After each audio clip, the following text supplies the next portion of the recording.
Hi everyone, and welcome to The Sleepy Scientist. I'm really happy you're here. Tonight, we're going to go on a calm and quiet trip to learn something amazing.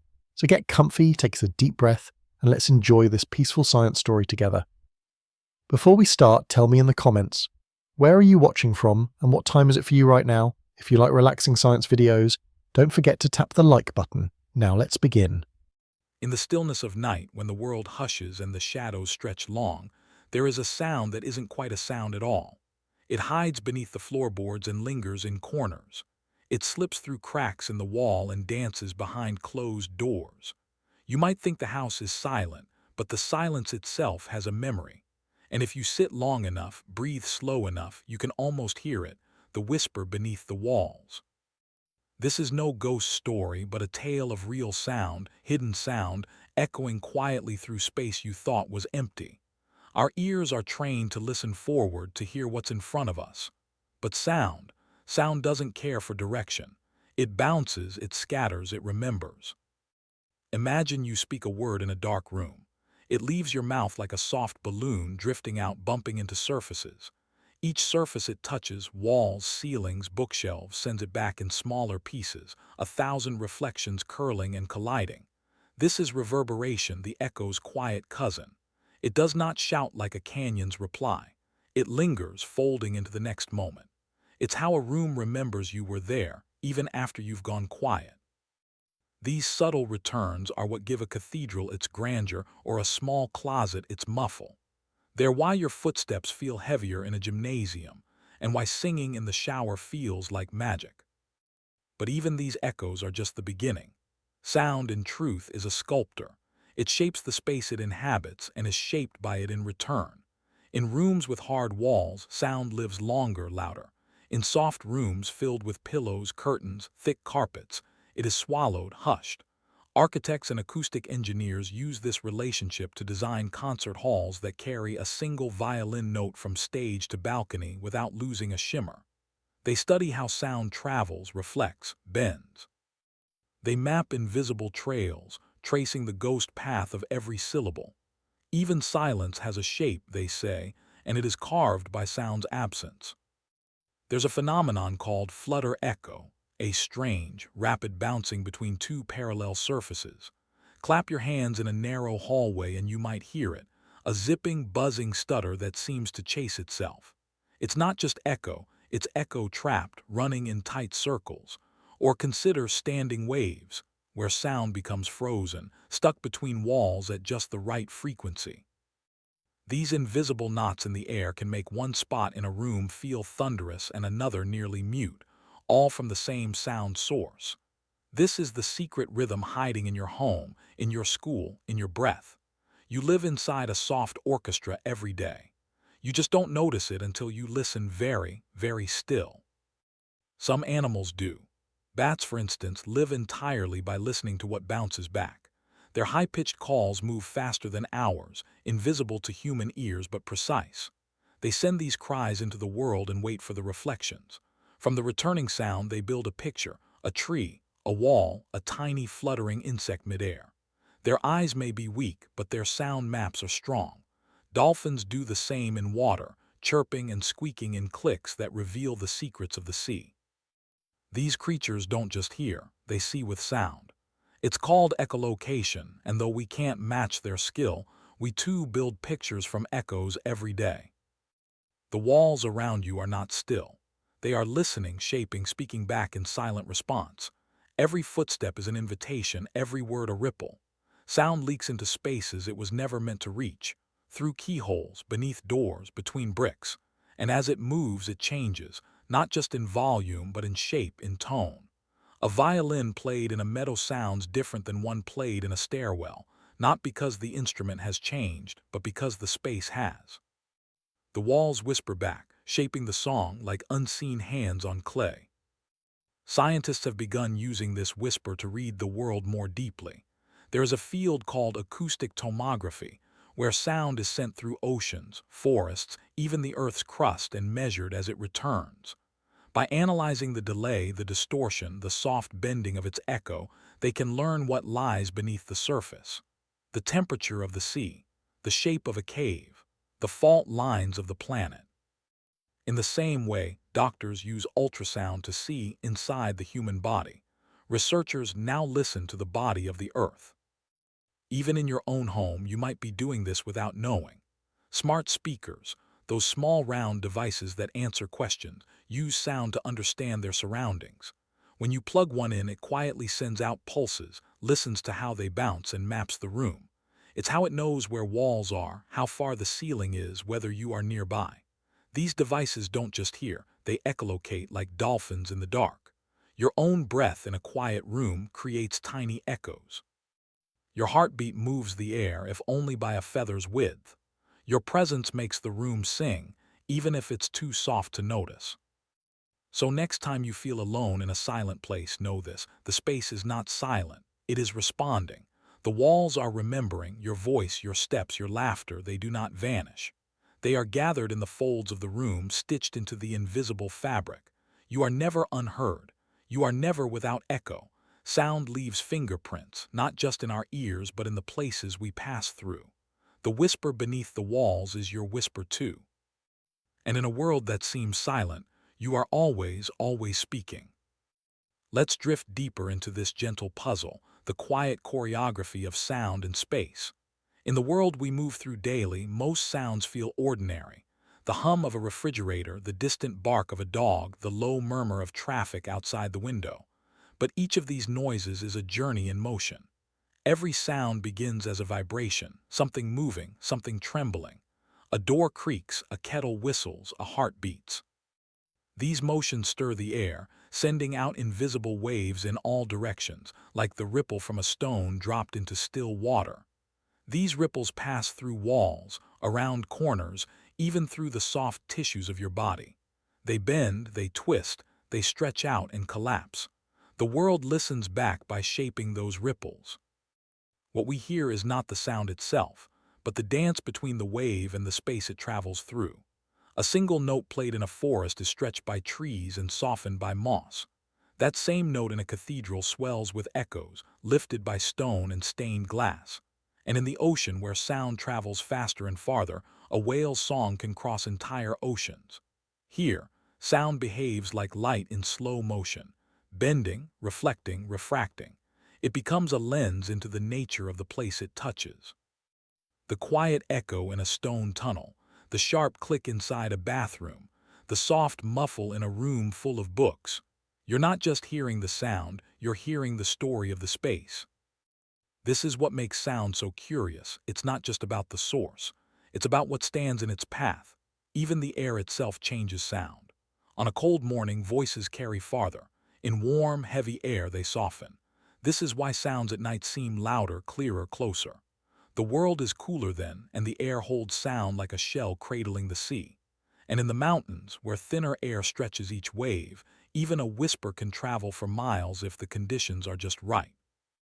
Every environment becomes an instrument, every day a different tune. But sound doesn't only move through air. It travels through water with speed and power, and through solids with even more clarity. Knock on wood, and the vibrations move through the table faster than they ever could through air. This is why whales speak in deep tones. They're built for the water, where those low frequencies can travel thousands of miles. Elephants do something similar on land. They rumble so deeply that their sound moves through the ground itself, reaching other elephants miles away. Scientists discovered that these rumbles aren't always heard with ears. They are sometimes felt through the feet, a deep, distant throb below consciousness. In this way, sound becomes a bridge between beings, a secret connection below awareness. Inside your body, this principle lives too. Your bones carry sound better than air. That's why when you block your ears and hum, the sound seems louder inside your head. It's traveling through your skull. This is called bone conduction, and it's not just a curiosity.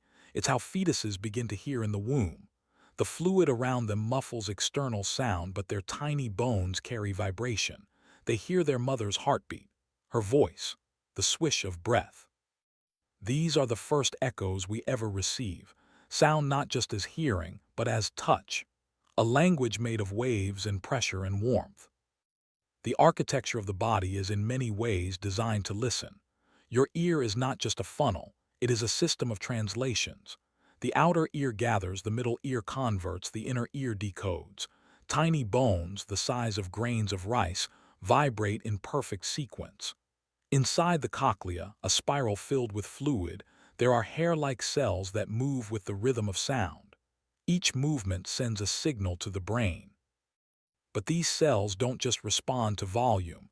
They're tuned like piano strings, each one sensitive to a particular frequency. The body doesn't just hear, it recognizes, categorizes, remembers. That's how a mother knows her baby's cry from a dozen others. How you know the voice of someone you love, even whispered from another room. The brain paints each person's sound with a color all its own.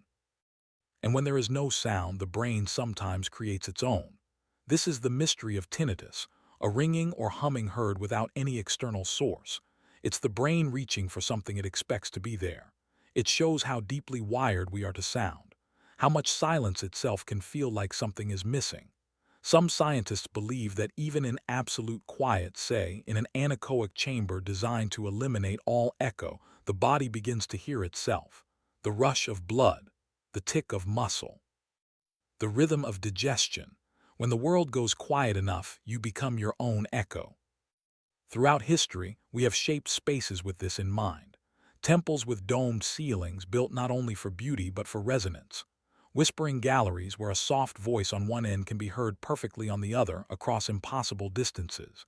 Ancient caves with handprints on the wall and drum-like echoes when you clap. It is possible that early humans chose sacred spaces based on how they sounded. The echoes told them something. This place is alive. This place listens. Even today, sound is used to measure, to reveal. Submarines map the ocean floor with sonar, sending pulses of sound and reading what bounces back. Astronomers use vibrations in starlight to understand the internal rumble of suns. Seismologists listen to the planet's tremors to understand the shape of its inner chambers. Earthquakes are like chords played on the world's largest drum. And as the notes travel, scientists trace their path to map the layers beneath our feet. Sound becomes an X-ray, a window, a whisper from the unknown.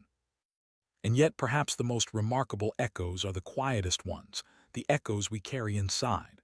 The lullabies that stay in our memory long after childhood. The voice of a loved one replayed in the mind, vivid and alive though they are far away. The way a song can pull tears from your eyes not because of the words but because of the space it fills, the way it bends light inside you.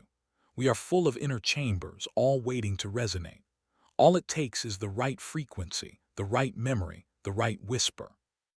And something stirs, something remembers. The human heart, after all, is a drum. The soul, perhaps, an instrument waiting for song. So the next time you sit in silence, listen more deeply. The room is not empty, your body is not still. Sound is alive in the walls, in the floor, in the breath between words. It is a patient guest, a secret mirror, a bridge between the visible and the hidden. Let it echo. Let it rest. Let it become the hush that cradles thought. Now imagine a world where all echoes have faded, a perfect vacuum, a space stripped of air and matter floating between the stars. In such a place, sound cannot travel, cannot whisper, cannot reflect. It dies before it begins. This silence is not peaceful, it is absolute. A silence so pure it becomes strange. Yet even there, in that empty dark, sound still has a presence, not in wave, but in memory, in imagination, in the way the universe trembles with invisible rhythms. The stars, they say, do not make sound as we hear it, but they do pulse. They vibrate with fusion and flare, with gravity and light. And when we turn their flickers into frequencies, into human tones, we find a hidden symphony. The sun sings. It hums in waves of hydrogen and heat. A sound we cannot hear with ears, but one we can feel with instruments, and in feeling we bring it to life. Back on Earth, deep beneath cities, engineers build concert halls underground, where sound can be sculpted with exquisite control. They design the curve of a wall, the angle of a balcony, to hold music like a mother holds a child, gently, securely, with grace. In these halls, a pin drop is enough to stir emotion, and a cello's note can wrap the audience in velvet. It is here we learn how space is not just the container for sound, it is a partner. Without space, sound has no story. A melody without walls is only vibration. But when it bounces, when it swirls, when it returns, then it becomes memory. In your own life, the rooms you live in carry your acoustic fingerprint. The kitchen where laughter bounced off tile. The bedroom where whispered secrets soaked into the sheets. The stairwell where your footsteps changed pitch as you grew taller. Even the echo of a slammed door holds emotion. Our lives are not just seen, they are echoed. The walls remember our moods, our rhythms, our fears. Some say sound never truly dies, that it only fades into smaller and smaller pieces, into waves too soft to feel. If this is true, then the world is filled with ancient murmurs, of trees creaking centuries ago, of prayers whispered in stone temples, of oceans roaring before history began. These are the buried layers of sound, stacked beneath the living present. There is a theory, poetic more than proven, that the universe itself began with a sound, a singular vibration, the first ripple in the quiet of nothingness. The Big Bang wasn't an explosion as we know it, but an unfolding, a pressure, a breath. And ever since that moment, everything has been in motion. Galaxies stretch, planets spin, atoms hum. The universe vibrates, and if it vibrates, it sings. Not in language, but in frequency. Not in notes, but in patterns. Perhaps what we call existence is really just a long, slow chord still ringing in the fabric of time. And inside you, too, this vibration lives. Your heartbeat is a tempo, your breath a rhythm, your voice a unique timbre formed by the length of your throat, the tension in your vocal cords, the curve of your mouth. When you speak, you cast a piece of yourself into the air. And when someone hears it, really hears it, they carry that piece with them. This is the most human kind of echo, not one that bounces off walls, but one that lingers in memory. A song you heard as a child that makes you cry 30 years later. A farewell said too softly that never stops echoing. These are the private acoustics of the soul. Even silence, when shared, can be a sound. The hush between two people who understand each other. The pause after something beautiful. The stillness before sleep. These are moments where no words are needed, where the absence of sound carries meaning. In this way, sound teaches us about its opposite, about the space between, about waiting, about peace. A world filled with constant noise forgets how valuable quiet can be. But a room that knows both song and stillness, that is a room that breathes. So as you lie in bed tonight, as the world softens and the dark grows deep, listen closely. Hear the air move around you, the gentle creak of wood, the murmur of plumbing, the distant bark of a dog. These are your night sounds, your lullabies. They are not random. They are the shape of your life reflected back to you.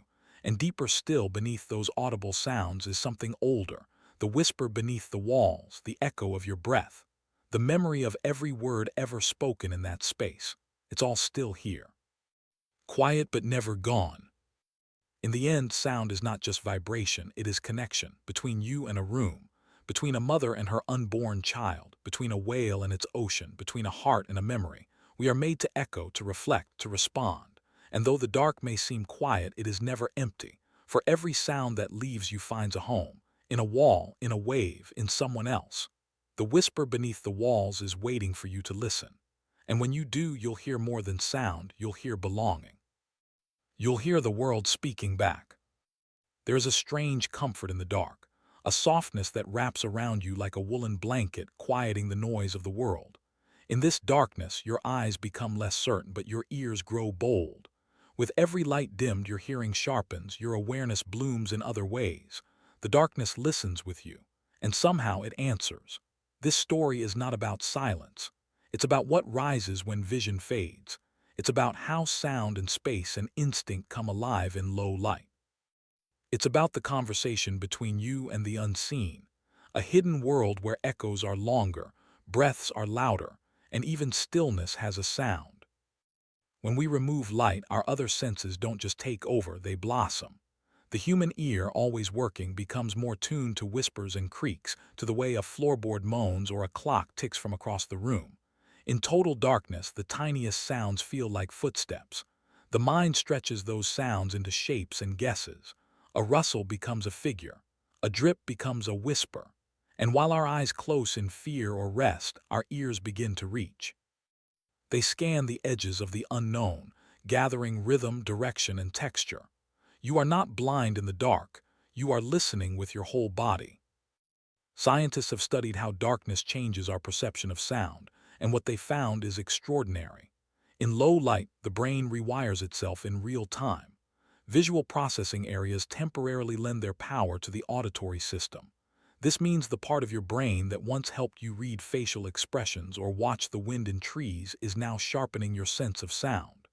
It's a quiet form of cooperation, a neural adaptation where the body says, "If I cannot see, I will listen better." This happens not just in blind individuals, but in anyone spending time in the dark. The world shifts from visual to acoustic. Space is no longer measured by what you see, but by how things sound when they touch your presence. Close your eyes for a moment and hum gently. You'll feel the vibrations in your chest, your throat, your face. That hum becomes a beacon. It travels outward, bounces off furniture, walls, curtains, and returns to you softly, invisibly. This is echolocation in its simplest form. Some blind people master it, clicking with their tongues and listening to the way the sound bounces back. From those returning echoes, they can detect doorways, hallways, even parked cars. Their ears build a map, a ghost-like architecture. Sound becomes sight, darkness becomes legible. But even if you're not blind, this ability lives in you. You do it every time you walk through a dark room and instinctively know where the wall is. Every time your voice feels warmer in a small space or colder in a vast one. Your mind reads those echoes even if you don't realize it. The darkness isn't silent, it's full of feedback, and it listens as much as it speaks. When you breathe out in the dark, you shift the air. When you step forward, you disturb a field of invisible sound. The room, in turn, replies with subtle information, a creak, a shift, a hush. And from this exchange, you find your way. In the natural world, this relationship between darkness and hearing is ancient. Owls, for instance, are masters of midnight. Their faces are shaped like satellite dishes, flat, wide, curved to catch sound. Each feather funnels vibration into their ears, and their ears themselves are unevenly placed, one higher than the other. This asymmetry allows them to pinpoint sound in 3 dimensions. They don't just hear left and right, they hear above and below.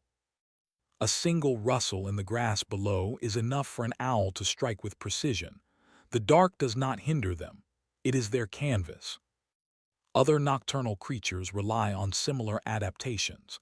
Cats use the delicate hairs in their ears to sense direction. Bats, of course, sing their way through the air, painting the night with sonar. Even tiny insects feel vibrations through their legs, sensing predators and prey in the quiet hum of the earth. For them, the dark is not a barrier, it is a language, and they are fluent. The natural world has never feared the dark. It listens more deeply in it. In ancient times, humans lived by the rhythm of light and dark. Long before electricity, our evenings were quiet symphonies of sound, a crackling fire, the soft murmur of voices, the hush of wind beyond the tent. In those moments, hearing was survival. A twig snapping in the forest might mean a predator. The call of an owl might speak of coming weather. Darkness taught us to listen, and in doing so, it shaped our minds. Even today, when the lights go out, we revert to that state. We listen harder. We feel the edges. The dark draws us inward, both to memory and to awareness. The most profound quiet isn't found in silence, it's found in darkness. A cave deep underground where no light can enter becomes a cathedral of echoes. Each sound is crisp, alive, almost visible. The walls reflect even the softest breath. And in such places, people often report a strange sensation, the feeling that the space itself is alive, that it's breathing with them. It's not just the absence of light that causes this. It's the amplification of every tiny sound, the way the body begins to hear itself. The beat of the heart, the crack of a joint, the rush of blood. In these sacred places, you realize the dark doesn't remove sound, it reveals it. And perhaps most beautifully, darkness gives us the gift of imagination. In low light, the mind becomes a projector. A distant sound becomes a story. A footstep becomes a memory. The creak of the house becomes a thought about time, about age, about who lived here before. The dark teaches us to listen inward, to reflect. It encourages softness. A room in the dark is not a threat, it's a question. And your ears are the answer. So the next time you find yourself in a shadowed room, don't reach for the light. Sit, breathe, listen. Hear how the dark hears you back. Let your voice be the first ripple. Let the room reply in kind. You'll begin to sense space in a new way, not as something seen, but as something felt. You'll realize that even when light retreats, sound stays, echoes wait. The world is still speaking. All you have to do is let it surround you. Let's wander further now into the depths of this darkness, not to get lost, but to find what it reveals. The more we learn about how we hear in low light, the more we realize that darkness is not empty. It is full of subtle sounds, secret messages, and patient reflections. In bright daylight, sound often feels secondary. Sight dominates. We see someone's face and only then begin to hear their words. But in the dark, the order changes. We hear first. We feel the space with our ears before our bodies move. We ask silently, "Are you there?" and wait for the sound to answer. This shift rewires how we connect to space, to others, and to ourselves. The brain's ability to adapt in darkness is a quiet wonder. Studies show that when blindfolded for even a short period, people begin to locate sounds more accurately. They can tell where a clock is ticking, where footsteps are coming from, or whether a voice is near or far. What's most striking is how quickly this change begins. Just a few hours of darkness is enough for the auditory cortex to expand its role. It's as if your hearing senses the opportunity and rises to meet it, stretching out to fill the gaps left by sight. The brain, ever adaptive, says, "I'll make do with what I have, and I'll make it beautiful." This adaptation is especially powerful in people who are blind from birth. Their hearing becomes almost sculptural. They can tell how large a room is by the tone of a clap. They can sense the outline of buildings, railings, even tree trunks, all by sound alone. But they don't just passively receive sound, they actively explore it. They click, tap, speak, and listen to the returning waves. This is active echolocation, a skill that anyone can develop with time and quiet attention. Some blind travelers can ride bicycles through quiet streets using this method, clicking softly with their tongues and listening as the world shapes their sound. It's not magic. It's skillful listening, honed in darkness. There's another layer to this. In deep darkness, we don't just become more aware of external sound, we become aware of our own body's music. Have you ever noticed how loud your heartbeat feels when you're lying in bed at night with the lights off? How your breath seems to echo in your chest? How a small shift in position feels like a landslide of sound? This isn't imagination. It's perception, amplified by quiet. With the world hushed and your eyes closed, your ears become the guardians of presence. Every breath becomes a wave, every movement a drumbeat. You are reminded softly that you are alive. This sensation is even stronger in sensory deprivation tanks, those silent, dark pods where people float in warm, salted water. Deprived of sight and external sound, the mind turns inward. You begin to hear your heartbeat clearly. You notice the rhythm of your blinking, the swirl of air inside your lungs. It's not silence, really. It's the music of your own biology, revealed only when everything else is muted. People describe the experience as meditative, surreal, and sometimes emotional. In darkness, the body speaks. It tells stories in pulse and breath and subtle shifts, and the mind, if quiet enough, listens with wonder. The design of our ears also supports this relationship. The outer ear, or pinna, is not just a funnel, it's a sculptor of sound. Its ridges and folds shape incoming waves, giving your brain clues about where sound is coming from. And in the dark, this becomes vital. Without visual cues, your brain leans heavily on these spatial hints to create a mental map. You begin to see with sound, not in pictures but in geometry. A rustle to the left becomes a tree. A click to the right becomes a cup on a table. The shape of the world is built moment by moment, from echoes and their absence. In pitch black, even time feels different. Without light to mark the hours, sound becomes the rhythm of the night, the ticking of a clock, the chime of distant bells, the hum of appliances. These are not just noises, they are signals. They help you locate yourself in a drifting world, and your memory responds to this rhythm. Research shows that memories formed in darkness, especially those tied to sound, are often stronger, more emotional. A lullaby sung in a dim room, a whispered story before sleep, these linger, held tightly by the brain. The absence of light seems to make space for deeper connection, for intimacy between sound and soul. This may be why people feel more vulnerable at night, not because darkness is dangerous, but because it removes distractions. It lays things bare. In darkness, the voice carries more weight. A confession feels heavier. A promise feels deeper. Lovers talk softly at night, not because they are hiding, but because the dark encourages softness. Parents sing lullabies in low light, not only to soothe the child, but to honor the quiet. The night becomes a sacred space for sound, a theater of whispers, a cathedral of echo. Nature knows this too. Nocturnal animals often have elaborate auditory systems. Mice twitch their ears to triangulate threats. Frogs sing to attract mates, their calls painting the air with information. Even plants respond to vibration. In labs, scientists have shown that roots grow differently when exposed to sound waves. Some seeds sprout faster when they hear a specific frequency. The dark soil listens. It responds. Life itself is tuned to sound, whether we see it or not.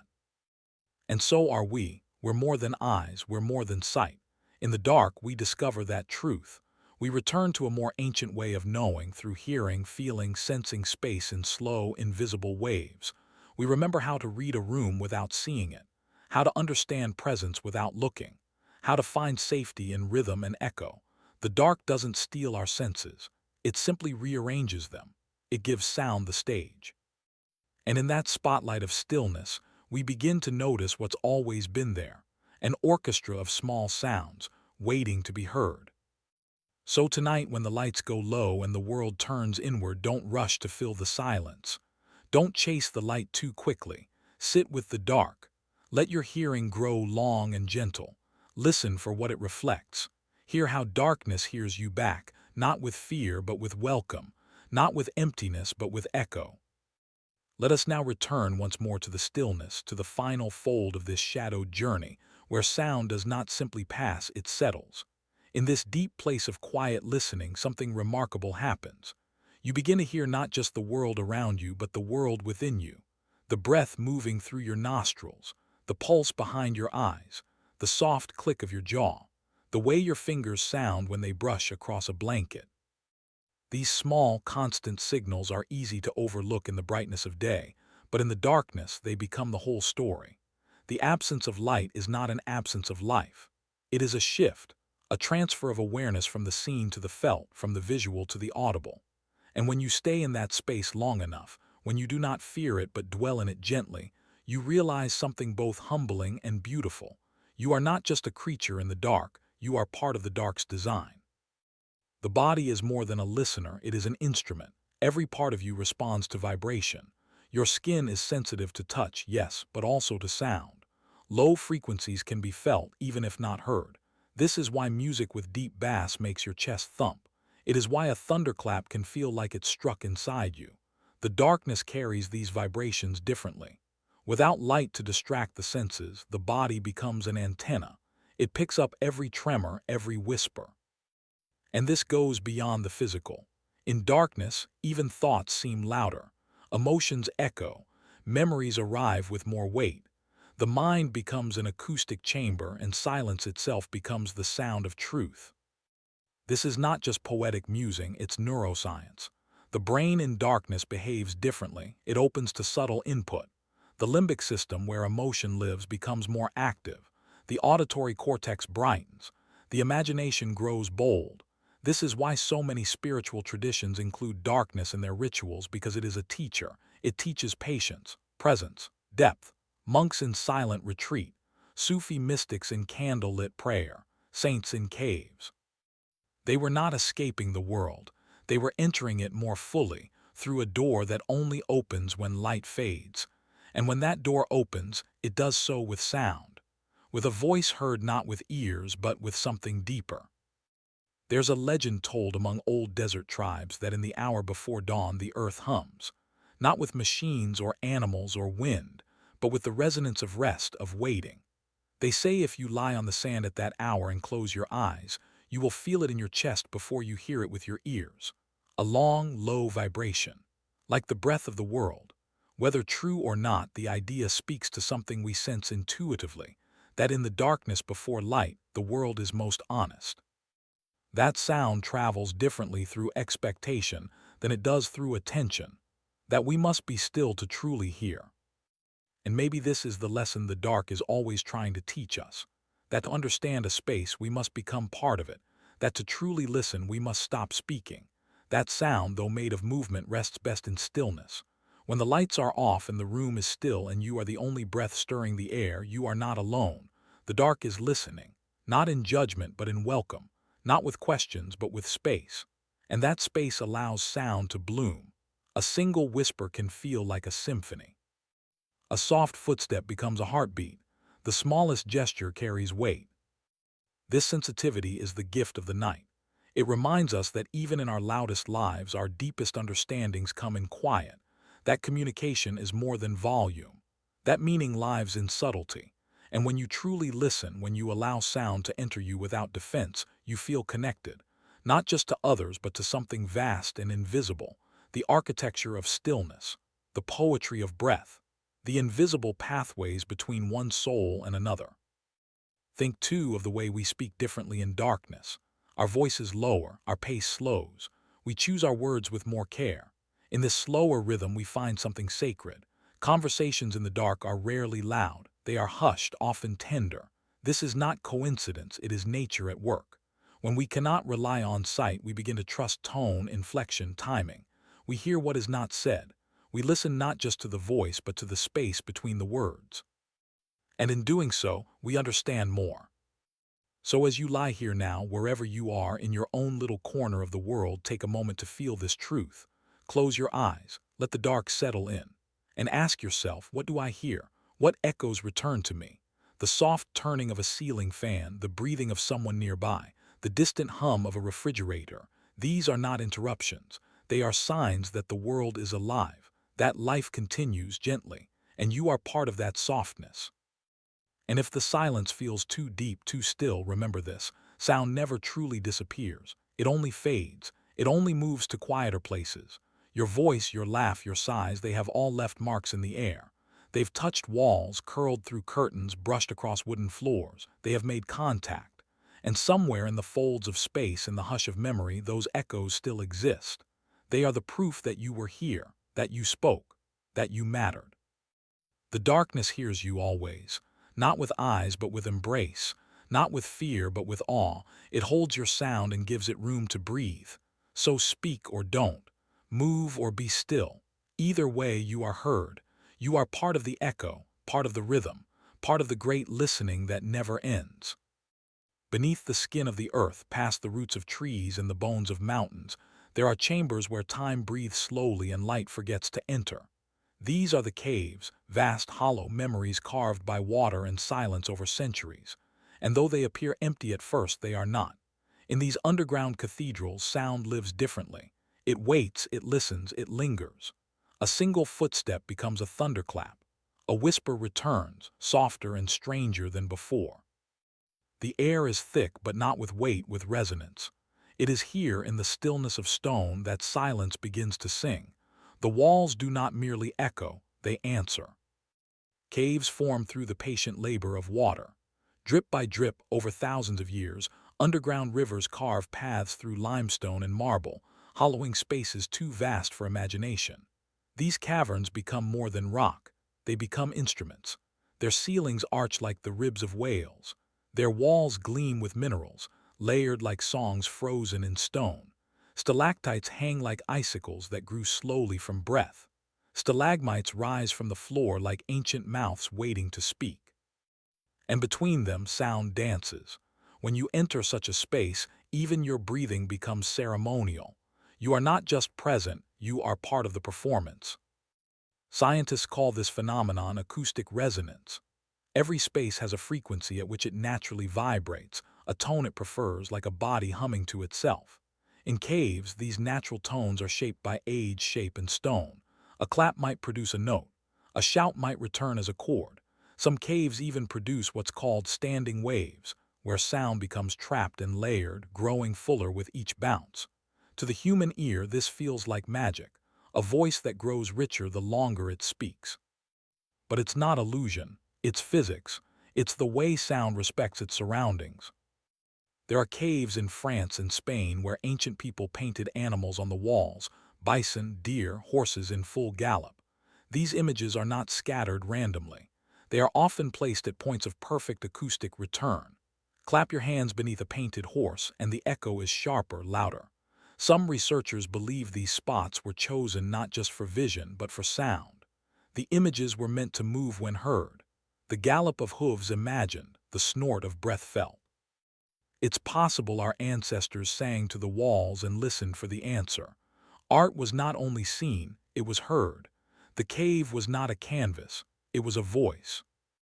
Even now, musicians travel to these deep places to record. A single cello in a cave can sound like an orchestra. The walls carry the sound, layer it, slow it until it seems to come from everywhere at once.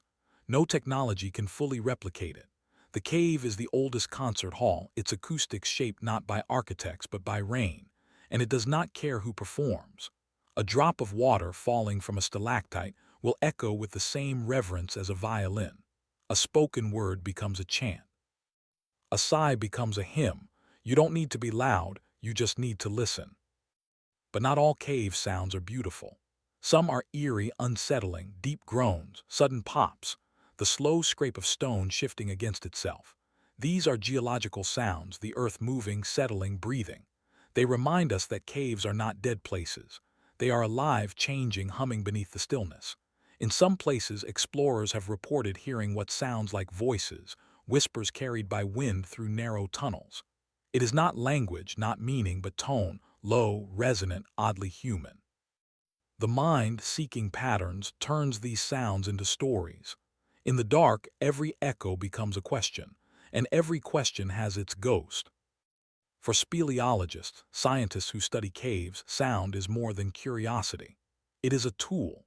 By analyzing how sound waves bounce through caverns, they can measure size, distance, even detect unseen chambers. Like bats using echolocation, these scientists map the invisible using reflected waves, a burst of noise, a recorder, a pattern. From that, a world unfolds, rooms never lit, passages never walked. The cave reveals itself not to the eyes, but to the ear. Exploration becomes listening. Discovery becomes patience. Silence becomes a guide. Some caves are so perfectly tuned that even a whisper can travel for hundreds of feet, bouncing off curved walls in strange and beautiful paths. These whispers are not diminished by distance. They are preserved, folded, warmed by the stone. And if two people stand at opposite ends of such a space, they can speak without raising their voices. Their words glide along the walls like leaves on water. It's called a whispering gallery. It teaches us something unexpected, that softness can travel farther than noise. That careful speech can carry meaning deeper than a shout.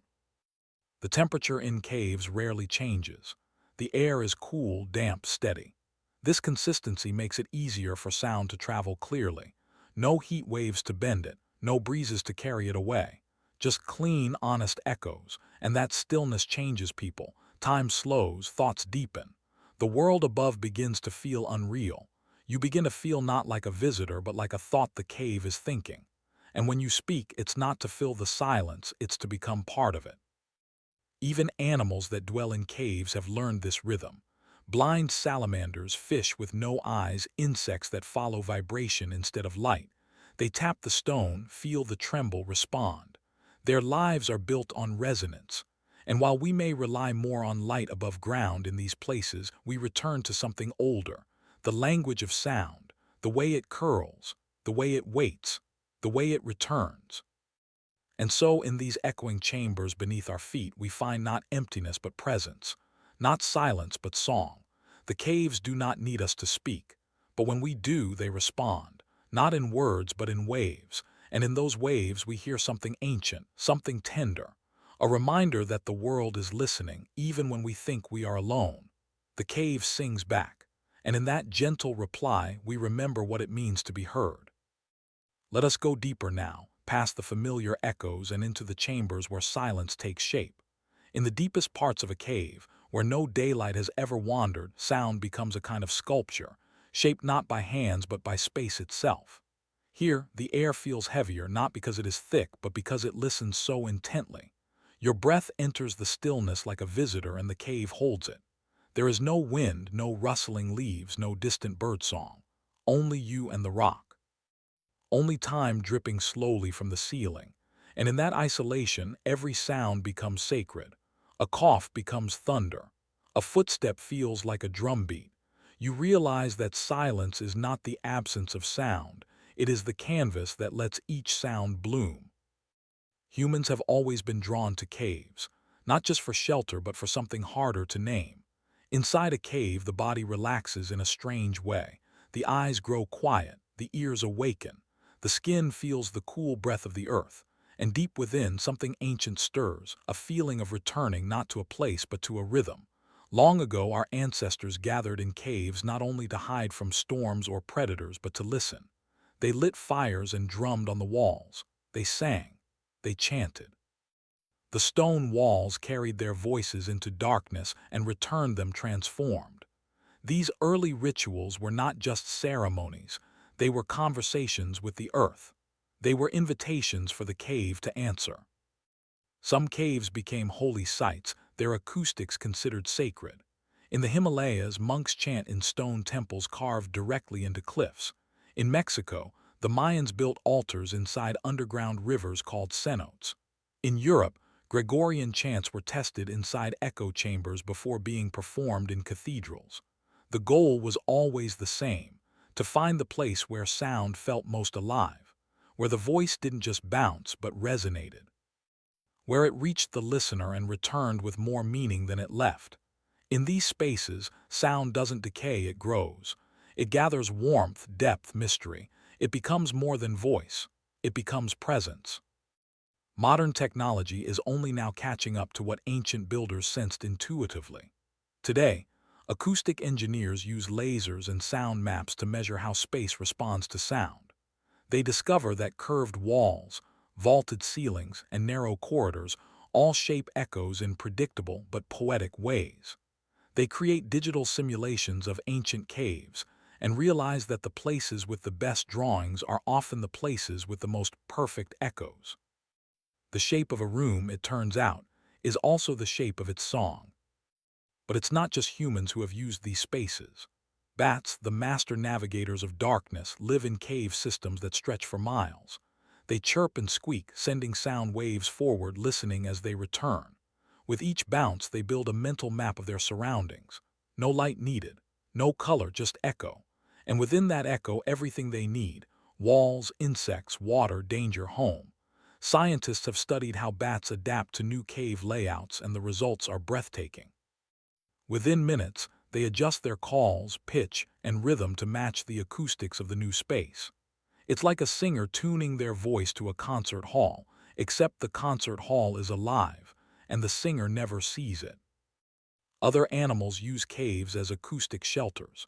Swifts in China nest in limestone caverns and use specific chirps to locate their mates among thousands.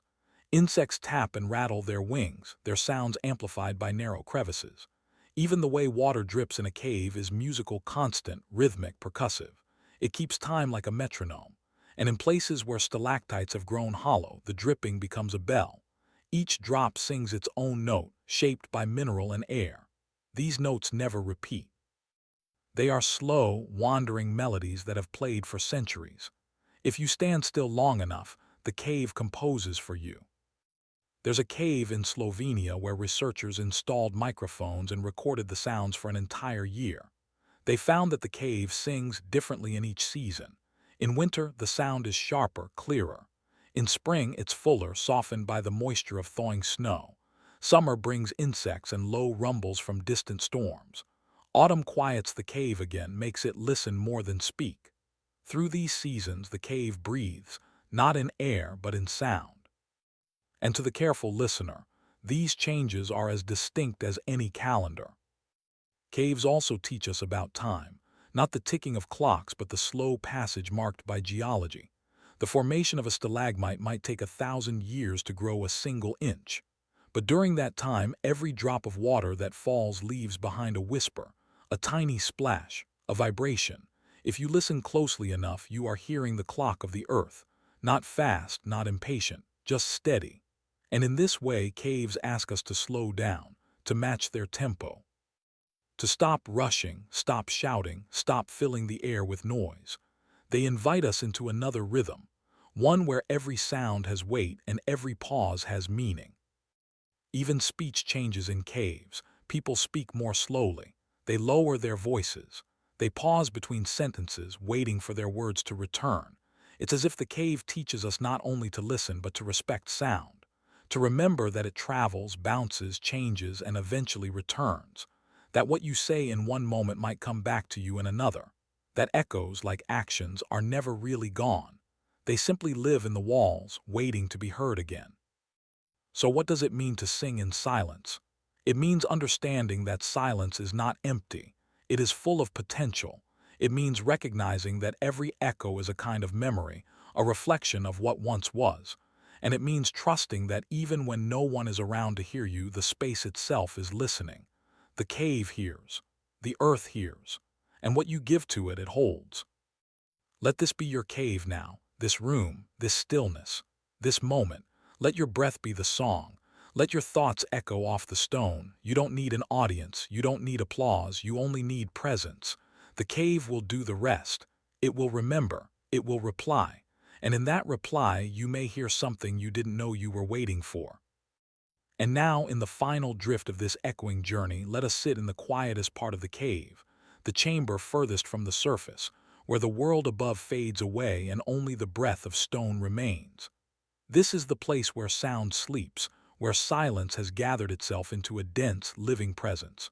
You might think that nothing happens here, but close your eyes, breathe with the walls, and you'll discover that the cave still sings, not loudly, not even musically, but with the language of time, of memory, of touch. The silence here is not passive, it listens. And in that deep listening, you feel something rare, the comfort of being heard without having to explain. You begin to notice the slow rhythm of the cave, the way moisture gathers on stone and falls with a delicate plink, the soft stirring of air, caused not by wind but by the breath of temperature gently moving through tunnels, the occasional scurry of a bat shifting in its sleep, or the distant pop of a rock settling. Each sound is so small it might be missed in the world above. But here, each one is a bell, a call, a moment. And in the vast, still darkness, these tiny sounds take on a new meaning. They are reminders that life, no matter how quiet, never fully stops. There is something profoundly human about our desire to echo, to say something and hear it return, to test space, to ask, "Are you there?" and wait for a reply. Caves give us that reply not in words but in reflections. When we speak into them, they send our voice back changed, softer, longer, fuller. And perhaps this is why caves have always been places of worship, of mystery, of introspection. They take in our questions and give us back something else. Not answers, but understanding. Not solutions, but stillness. They remind us that we don't need to fill every silence. Sometimes, it's enough to let the world speak back. In recent years, sound artists have explored this idea in beautiful ways. They travel to remote caves with recording equipment, capturing the way different tones behave in ancient chambers. Some bring instruments, crystal bowls, flutes, soft strings, and play just one note, letting it stretch and bloom. The goal isn't performance, it's resonance. The goal is to listen, not just to the cave, but to how the cave changes what we bring into it. The most powerful moments often come not from the sound itself, but from the seconds after, the echo, the decay, the fade. In that fading we find emotion. We find presence. Think of your own memories. The moments that linger are rarely the loudest. They are the gentle words, the glances, the silences shared in trust. Like echoes, these memories return when you least expect them. A sound, a smell, a stillness brings them back. This, too, is resonance. It is the emotional version of what happens in the cave.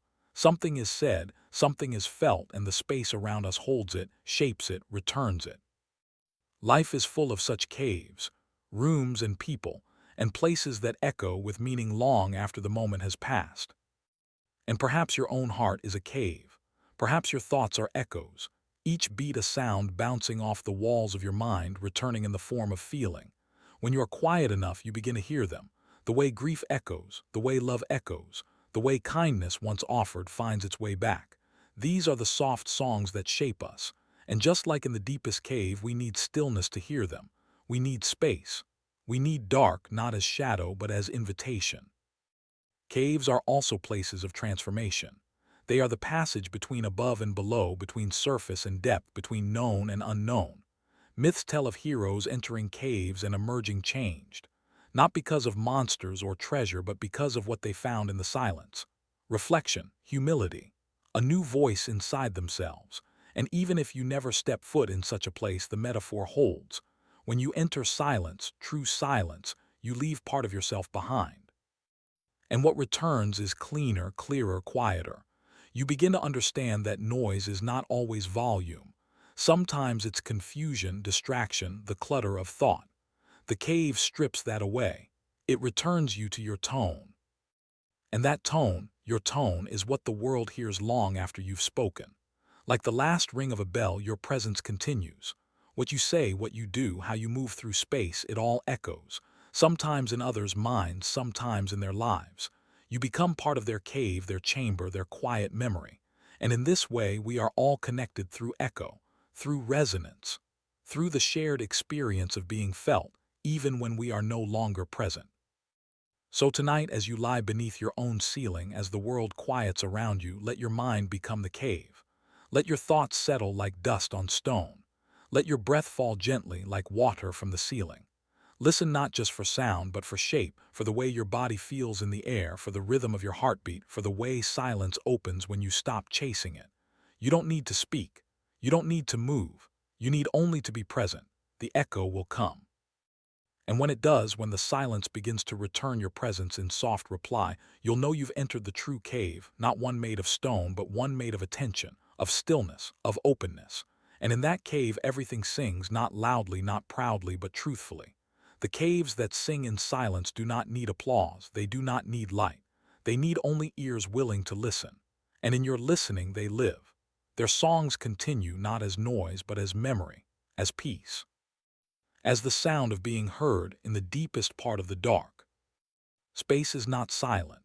It only seems that way because our ears were shaped in air, tuned to the whispers of trees, the hush of rivers, the call of another human heart nearby. But in the vastness beyond our sky, where there is no wind, no birdsong, no breath, sound takes a different form. It does not move as it does here, fluttering from mouth to ear through gentle waves in air. Instead, it sleeps inside vibrations. It hides in light. It hums in waves too large to hear and too slow to name. And if you listen closely, not with your ears but with your understanding, you'll find that empty space is not empty at all. It is full of quiet voices, speaking in frequencies the stars can feel. Imagine floating above the earth past clouds and satellites into the velvet dark between planets. The stars shine, but they do not sparkle. Everything is still, and yet nothing is truly still. Beneath the silence is a tapestry of motion, photons dancing, gravity rippling, light bending around invisible masses. These motions make no sound the way we know it, yet they vibrate.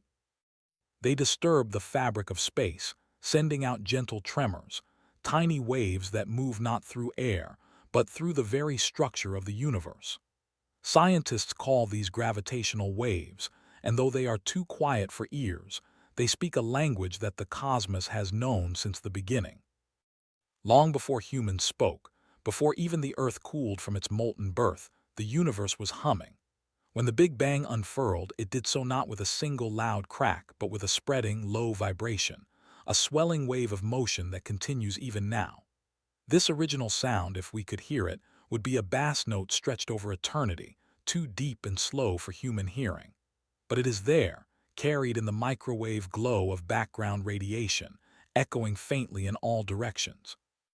Astronomers use delicate instruments to listen to this hum, mapping it across the sky like a lullaby from the beginning of time. And stars, too, have their own voices. They sing with pressure and heat, with the rhythm of fusion deep inside their cores. These star songs, called stellar oscillations, ripple through their surfaces and into space. We cannot hear them with ears, but telescopes tuned to their flickering light can reveal their melodies. Some stars pulse gently, like the beating of a quiet heart. Others shimmer with chaotic rhythms, as if trying to speak in a language older than speech. This field of study, astrosismology, is the listening of stars, a way to measure their age, size, and spirit by the music of their motion. Even planets have songs. Saturn's rings, though made of ice and dust, vibrate in patterns that produce low, haunting tones. These are not sounds in air, but patterns in space, waves of motion, born of gravity and spin. NASA once sent a probe, Cassini, to fly through Saturn's magnetic field. The instruments on board recorded bursts of plasma, electrons, and waveforms too strange to name. When these signals were converted into audio, they became something astonishing. Whispers, warbles, eerie rising tones like wind through a dream. It was not music, but it was not noise either. It was something in between, a reminder that even where there is no air, there is still rhythm. And in this rhythm, we begin to find something familiar. For though our bodies were not built for the vacuum of space, our minds can still reach into its quiet and hear its presence. Poets and scientists alike have stood beneath the stars and felt it, not sound exactly, but something close. A resonance in the chest, a hush that isn't empty but full of potential. The same way silence in a great hall feels different from silence in a closet. Space has that vastness, that expectancy, that echo waiting to return. On Earth, we are always surrounded by sound. Footsteps, engines, voices, leaves. But take away all of it and you begin to feel what space feels. Not lifelessness, but stillness. A place so vast that sound must stretch into new forms. Into radio waves, into particles dancing, into cosmic rays zipping invisibly through your bones. These are the voices of space, and though they do not form words, they hold meaning. They are the echoes of things that happened millions of years ago, still arriving, still unfolding. Even silence has a texture in space. On the dark side of the moon, where no air exists and no wind howls, astronauts say they could still feel something, a pressure, a thrum. Their suits didn't carry sound the way air does, but vibration still traveled through gloves, boots, bones. The spacecraft hummed with energy. The moon's surface vibrated faintly with their movement. The silence was total but not empty. It was alive. And when you realize this, when you understand that sound is not limited to what you can hear, you begin to listen differently. You begin to sense the vibrations beneath speech, the pulse beneath light. You begin to feel the world and the space beyond it as an instrument always playing, always ringing with frequencies that touch everything. Your body, too, is part of this. Your atoms were forged in stars. Your cells echo with tiny currents. Your heartbeat, your breath, your thought, all of it part of the song. So the next time you look up at the night sky, remember this: what you see is not a silent void. It is a chorus stretched across time. Every star is singing. Every galaxy is vibrating. Every speck of space is full of motion. And even though your ears cannot hear it, your being does. You are part of this harmony. You belong to the voice of empty space. And the silence you feel is not absence. It is presence waiting to be noticed. Let's fall deeper now, floating beyond the shimmer of stars and into the velvet corridors of space, where sound takes on new meaning. It is here, between worlds, that the idea of hearing must be rewritten.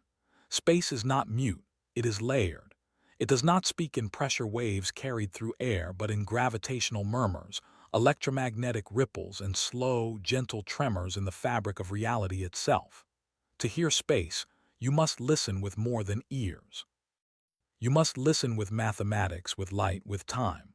What we once thought of as silent, we now understand as simply subtle, too vast, too slow, too large for the fragile shape of human hearing.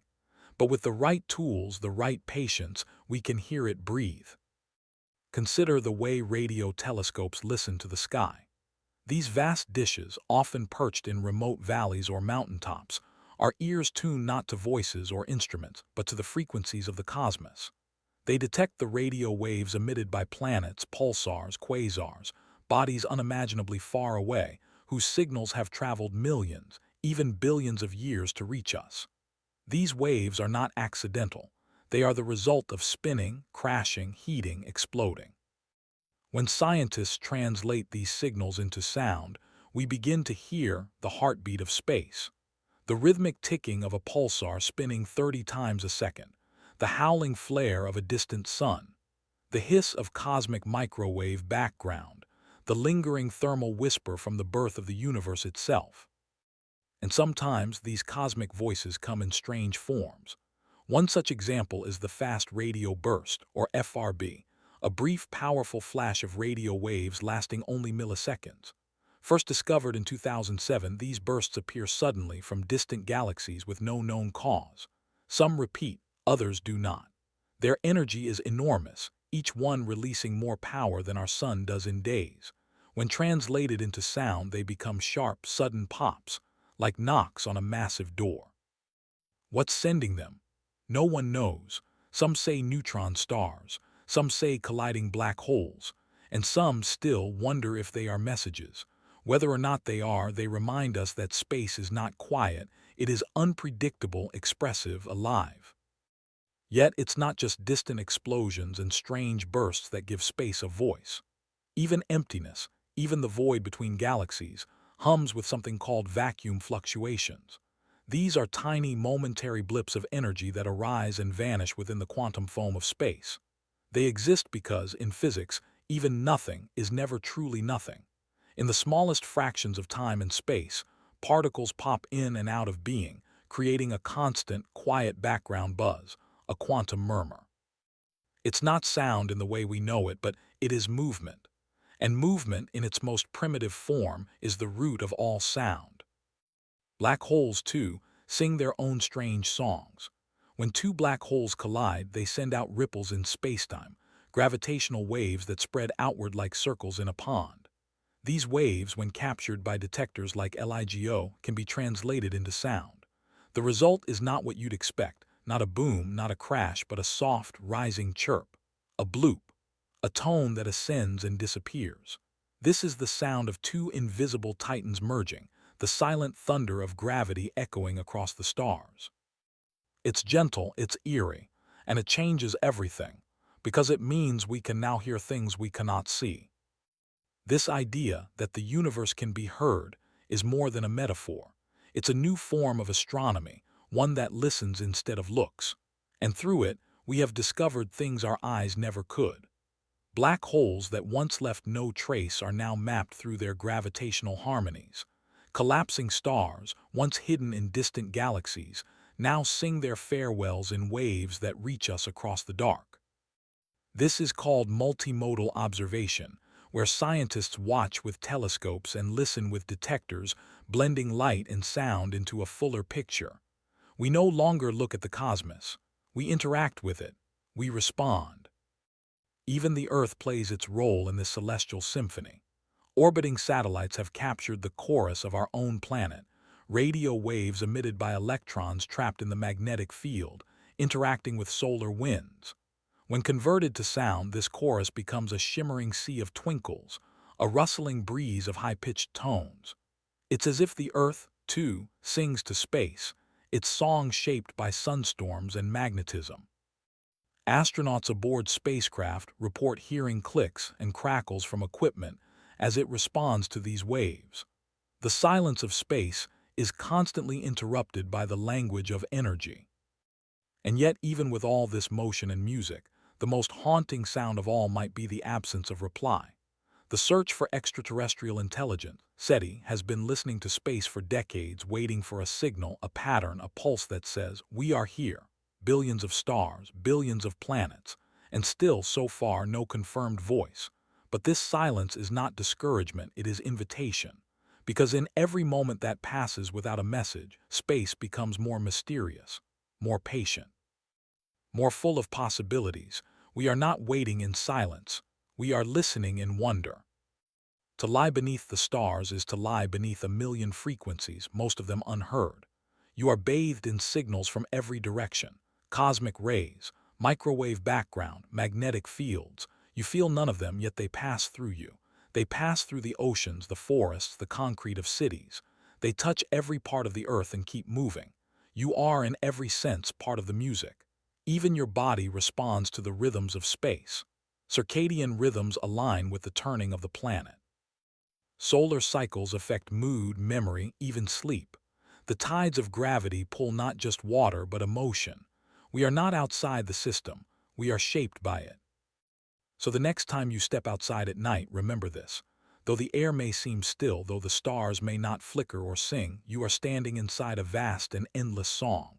A melody too large for ears, a rhythm too slow for clocks, a harmony that began before time and will continue long after we are gone. The voice of empty space is not a shout. It is a whisper carried by light. And if you learn to listen, not with hearing but with presence, you will feel it singing through you. Now let us drift toward the quiet edge of this story, where the echoes of space soften and the vast silence becomes something more than absence. Here, at the boundary between listening and understanding, we begin to realize the voice of empty space does not resemble our voices. It does not ask to be understood in syllables or tones. Instead, it asks for patience. It speaks through time, through distance, through subtle changes so slow they feel like stillness. And in this deep silence, we begin to learn something essential. That silence itself is a kind of language. That space, empty as it seems, is always speaking to those who are still enough to hear.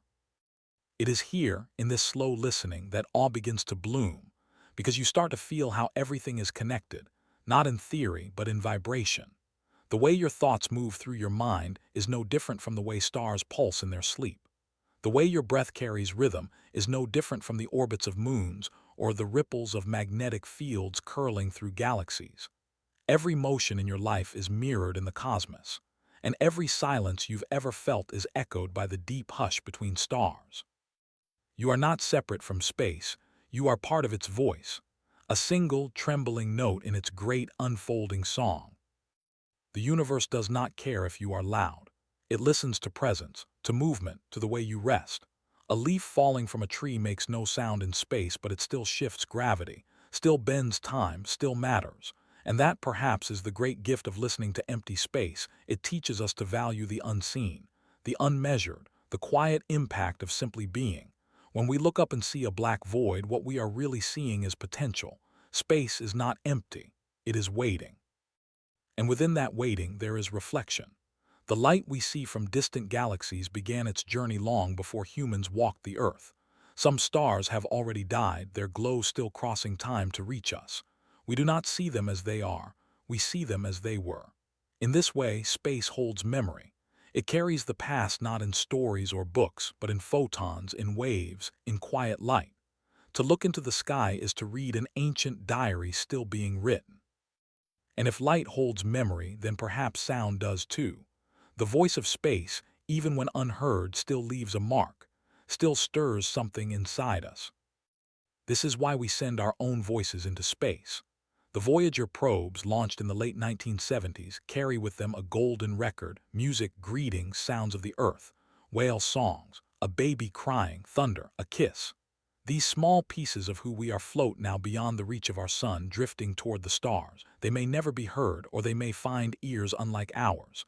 But they are there, humming softly, proof that we existed, that we listened, that we answered the silence with something human. We could have sent data, instead we sent emotion, echoes, songs. The choice to sing into silence is not weakness. It is courage, to speak with no reply expected, to create knowing the listener may never come. This is the posture of those who understand space, not as emptiness but as invitation. And this posture isn't only for scientists.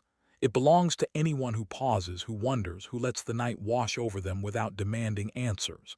It belongs to you, in the stillness of your room, in the pause between thoughts, in the soft hush after a long day. You are already part of it, the great, ongoing hush that hums beneath all things. Even sleep is part of this pattern. When you rest, your brain does not go quiet. It shifts rhythms, it listens differently. Dreams carry echoes from waking life, layered with the surreal music of the mind. Some scientists believe our brains are shaped by cosmic patterns, that the very architecture of neurons mirrors the filaments of galaxies, that the silence within us is a reflection of the silence beyond. You are not small in this vastness. You are made of it. Your atoms were born in stars. Your heartbeat keeps time with the turning of planets. Your quiet matters. And so, when the world feels too loud, too fast, too bright, remember this. There is a silence larger than all the noise. A space where meaning moves slowly, softly, like dust in sunlight. This silence does not ask for understanding, only awareness. You do not need to explain yourself to it. You only need to sit with it, to let it remind you that even stillness is full of sound. Even absence is full of energy, that even the void between stars holds more life than we can yet name. Let that be your peace. Let that be your breath. You are held in a universe that sings without song, speaks without words, and remembers without forgetting. You are not separate from the silence, you are the echo of its beginning. And when you listen not with your ears but with your presence, the space around you will hum in return. Softly, gently, eternally. The voice of empty space is not gone. It has been waiting for you to hear it. Imagine standing perfectly still in a room so quiet you can hear your own heartbeat. Now imagine going even quieter, into the very matter that makes you, into the atoms that build your bones, the cells of your skin, the breath in your lungs. In this microscopic world where everything seems too small to feel or hear, there is sound. Not in the way we think of voices or music, but in movement, in vibration, in rhythm. Atoms echo. They do not have voices, but they do not stand still. They tremble. They pulse, they resonate, and through their quiet, ancient hum, they connect everything in the universe, from the stars to your skin, from the dust beneath your feet to the thought forming in your mind. Every atom is a small world. At its center, a nucleus made of protons and neutrons. Around it, a cloud of electrons moving so quickly and so mysteriously that they are not objects so much as patterns. These electrons do not sit still, they shift, they jump, they spin. And every time they move, they release energy, sometimes light, sometimes heat, and sometimes, when the space allows and the conditions are just right, they release what can only be described as a sound. A tiny vibration, a ripple of motion that spreads outward, invisible but real. If we could slow down time enough and shrink ourselves small enough, we would hear it, a chorus of buzzing, ringing, humming. Not chaos, harmony. This atomic music is not random. It follows rules, what scientists call quantum mechanics. At this level, particles behave not just like tiny balls, but also like waves. That means every atom has a natural frequency, like a note waiting to be played. When two atoms are near each other, their vibrations can align, amplifying or canceling each other, much like two voices singing in harmony or in discord. This phenomenon is called resonance, and it's everywhere. When you pluck a string, you set off a chain of resonances between air molecules, between your fingertips and the wood, between atoms and the space they live in. Your body is built on these echoes. Your bones, though solid, vibrate when struck. Your skin carries ripples of touch. Your ears convert the tremble of air into meaning. But even deeper than that, your cells communicate with vibration. The tiny motors inside them, called proteins, twist and flex, sending out pulses. These pulses are not accidental. They are signals. And though they are smaller than sound, they shape everything from healing to thinking to growing. Some scientists now believe that even DNA, the spiral script of your being, vibrates with its own pattern. A song of life, humming in every cell. There's a field of study called sonocytology, the science of cellular sound. Researchers have placed microscopic sensors on individual cells and listened. What they heard was stunning. Each cell creates a specific tone, a unique vibration depending on its type, its health, its state. Healthy cells sing one way, diseased cells another. A cancer cell, for example, produces a harsher, more chaotic vibration. One day, doctors may be able to diagnose illness not by sight, but by sound. They may listen to your atoms and know what's wrong long before symptoms appear. Sound will become medicine. Echoes will become healing. This isn't fantasy. Already, sound is being used to shape the body. High-frequency sound waves can break apart kidney stones. Ultrasound can map a beating heart. And researchers are now experimenting with using focused sound to move objects, tiny particles lifted into air, held in place by invisible waves. It's called acoustic levitation. It proves what the ancient world guessed long ago, that sound at the smallest scale can shape matter. That vibration is not just energy, it is structure. It is architecture, it is life. Even in silence, your atoms are never still. At absolute zero, the coldest temperature possible, motion should stop entirely, but it does. Quantum physics shows that particles still twitch, still flicker, still hum. This is known as zero-point energy, and it's one of the strangest truths we've discovered. Even in total stillness, there is movement. Even in perfect quiet, there is vibration. It's as if the universe itself cannot bear to be completely silent.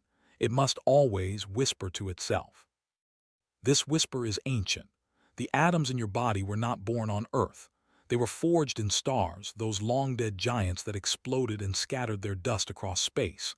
The calcium in your teeth, the iron in your blood, the oxygen in your breath, all born in fire, carried through silence, gathered into your form. These atoms still carry the memory of that journey. They still echo with it. And when they vibrate, they do not just echo now. They echo then. They echo time. They echo origin. And so you are never just a person walking quietly through the world. You are a storm of echoes, a field of vibrations, a chorus of atomic voices singing softly in the dark. Every move you make is shaped by these silent sounds.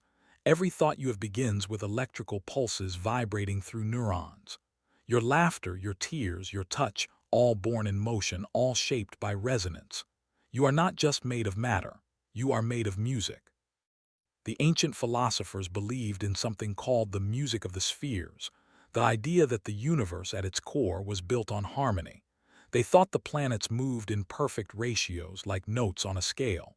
We now know the solar system is not that neat, but in the atoms in the space between we find their poetry, we find the rhythm, we find the song that builds reality, and that song is not separate from us. It is us. So the next time you place your hand over your heart and feel its beat, remember what you are touching. Not just muscle, not just blood, but vibration, echo. A thousand tiny voices all singing in time. You are not quiet, you are never still. You are an instrument the universe has been tuning for billions of years. And even when you sleep, your atoms continue to echo. They do not wait for applause, they simply sing. Now let's fall further inward, into the vast and intimate world where atoms don't just build life, they remember it. When we speak of echoes in the physical world, we think of sound waves returning after hitting a wall. But at the atomic level, echoes happen in ways more mysterious and quiet. In the world of quantum physics, there is a phenomenon called spin echo, a strange, elegant moment where atoms, after being disturbed, realign and respond in unison. Scientists use this principle to see inside the body through MRI scans. They send pulses into tissue, and the atoms, momentarily scattered, echo back with information. These echoes are not heard, but they reveal. They show what is hidden. They make the invisible visible. It's as though the atoms are answering, "Yes, we are here. This is what we are." These tiny echoes carry the fingerprints of the body, where it has been, how it breathes, how it heals. They show the softness of a liver, the tension of a tendon, the pathways of blood flowing like rivers through a forest. And none of it is noise, all of it is signal. Every part of you is speaking quietly, constantly. A whisper from your bones, a murmur from your skin, an answer from your cells when asked gently. The more we learn about these echoes, the more we realize the body is not a machine. It is an orchestra, and every note is being played at once. Beyond the body, atoms also echo in the materials around us. A violin is not just shaped to be beautiful, it is shaped to vibrate. Its wood chosen for how it rings, its curves carved for how they hold sound. When a string is pulled, the whole instrument responds. The bow vibrates the string vibrates the bridge vibrates the body. And inside the wood, the atoms themselves begin to tremble, passing on the music.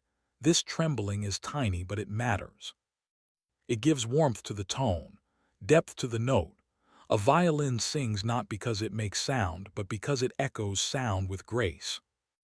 Even glass can sing. In certain ancient bowls crafted with precise proportion, tapping the rim produces a pure, sustained tone. These singing bowls don't just vibrate, they resonate with the air around them. And within them, atoms shift in rhythm, passing energy from one to the next like dancers in a circle. This principle, resonance, is what allows bridges to shake when the wind is right or buildings to hum in response to distant earthquakes. It's not magic. It's the memory of motion. The way atoms hold onto a touch and pass it along. Resonance is also why music moves us, not just emotionally but physically. When a deep bass plays in a room, you feel it in your chest. When a high violin note pierces the air, your skin tingles. This is not metaphor, it is interaction. Your body is responding to shared frequencies. Your atoms are recognizing their kin in the air. There are even frequencies that align with the natural rhythm of the brain, called binaural beats. When you listen to them, the brain may begin to sync with the pattern, falling into calm, alertness, or even sleep. It's as if your thoughts themselves are echoing sound. And it goes deeper. In certain materials, crystals, for instance, atoms are arranged in patterns so perfect they act like amplifiers. Quartz, for example, can take a tiny electrical signal and turn it into vibration. That's why it's used in watches. Your clock ticks in time with atomic motion. Even computers rely on echoes. Microchips are designed to channel vibrations in precise ways, moving information not just with electricity, but with waves. With sound too small to hear, but powerful enough to build thought. The entire digital world hums with silent echoes. The language of machines is vibration. We are beginning to understand that reality itself may be built on resonance. Some physicists propose that even space and time, at their most fundamental level, arise from patterns, vibrations in strings of energy too small to detect directly. This theory, called string theory, suggests that particles are not things but notes, that everything is music, that the universe is not a collection of objects but a symphony playing itself into being. If this is true, then atoms are not just pieces of the world. They are its voices, and their echoes are the very fabric of existence. And you sitting quietly in a room are not separate from this. You are a bundle of atoms echoing through space. Your thoughts, moving silently, are carried on waves of calcium and sodium dancing across neurons. Your memories are shaped by vibrations in protein, by pulses in molecules arranged with care. You are a song always unfolding, a slow, complex melody written in flesh and time. Even your silence is full of movement. Your rest is never still. Your stillness is full of echoes. In the ancient world, people sensed this. They sang to stones. They carved chants into temples. They believed that every material had a voice, and in their way they were right. Every stone hums with history. Every leaf responds to light with a subtle shift. Every body carries its own vibration, its own quiet truth. We have tools now that can measure these things. We can hear cells. We can listen to atoms, but the wonder is not in the measurement, it's in the noticing. In the feeling that even the smallest part of you is not silent. So the next time you touch something, a table, a tree, your own chest, remember that beneath the surface 100 trillion atoms are responding. They do not speak, but they do sing. They do not echo loudly, but they remember. You are not made of silence. You are made of response, of resonance, of movement too gentle to feel, yet too important to ignore. You are always echoing. Let us now slow down, not just in body but in thought, and descend into the quiet heart of this story, the place where vibration becomes meaning, where echoes do not just reflect but reveal. Atoms, for all their mystery, are not hiding. They are not silent. They are in every moment singing the song of structure and change. Each time you move your hand or blink your eyes or breathe, you are creating a ripple of movement that goes far deeper than skin or muscle. You are shifting charges. You are nudging molecules. You are part of a microscopic orchestra that never stops playing. Even emotion lives here. When you feel joy, sadness, fear, or love, it may seem like something soft and floating, but it begins as chemistry, as molecules binding, as ions crossing barriers, as electrical pulses dancing across nerve cells, sparking the release of something unseen but deeply felt. And each of those motions carries vibration, a resonance, a rhythm, the heartbeat of a memory, the breath of a thought. At the level of atoms, even love has an echo. This is why music feels like memory and memory feels like sound. When a song stirs your heart, it's not just nostalgia, it's resonance. The tone reaches into the architecture of your mind, touching a pattern that already exists, waking something old and true. This echo may bring tears or calm or longing. Not because of the lyrics, but because of the way it aligns with you, your body, your cells, your atoms. You are not hearing a song. You are remembering it, even if you've never heard it before. Your atoms already know how to respond. And so it is with nature. The wind through trees, the rustle of leaves, the rhythm of rain on a roof, all of these stir the body gently because they match us. We evolved among them. We are tuned to their frequencies. Our bodies feel safe in their company. This is no coincidence. It is resonance. The forest speaks in a frequency we were built to hear. The ocean's tide echoes the pulse of blood. The song of the world is not outside of us. It is within us, reflected back by every cell. Even silence in this context becomes music, not the absence of sound but the return to the baseline, the still point between vibrations, the resting tone of a being at peace. Scientists have discovered that between bursts of activity, even atoms have a kind of rest.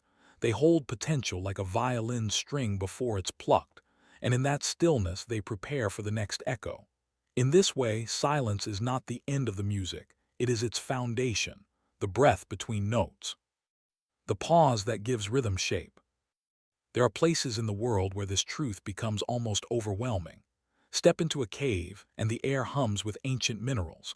Walk through an old library and the dusk carries the quiet of countless voices.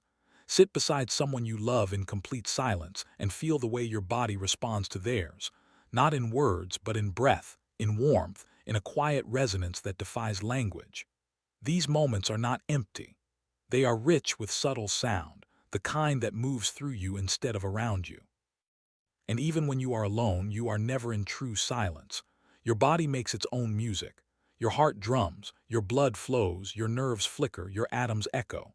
And in the deepest stillness, if you truly listen, you might begin to sense it, a quiet hum, a pulse, a presence, not outside of you but within. It is not something you can name, but something you can feel. A reminder that you are not an object in space, you are space itself, echoing with life. This understanding changes everything. It means that your pain, your joy, your laughter, your grief, they are all made of movement. They are all valid because they are part of the song. They resonate not only through your own body but into the world around you. When you speak gently to someone, their body echoes that gentleness. When you shout, their muscles tighten. When you smile, their atoms respond. We are not separate instruments.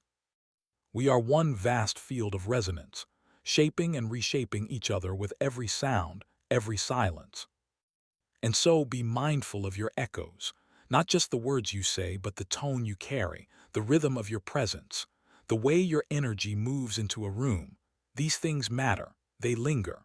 Like the low hum of a bell long after it has been struck, your presence lives on in the bodies of others, not as memory but as vibration, as a quiet mark on the world.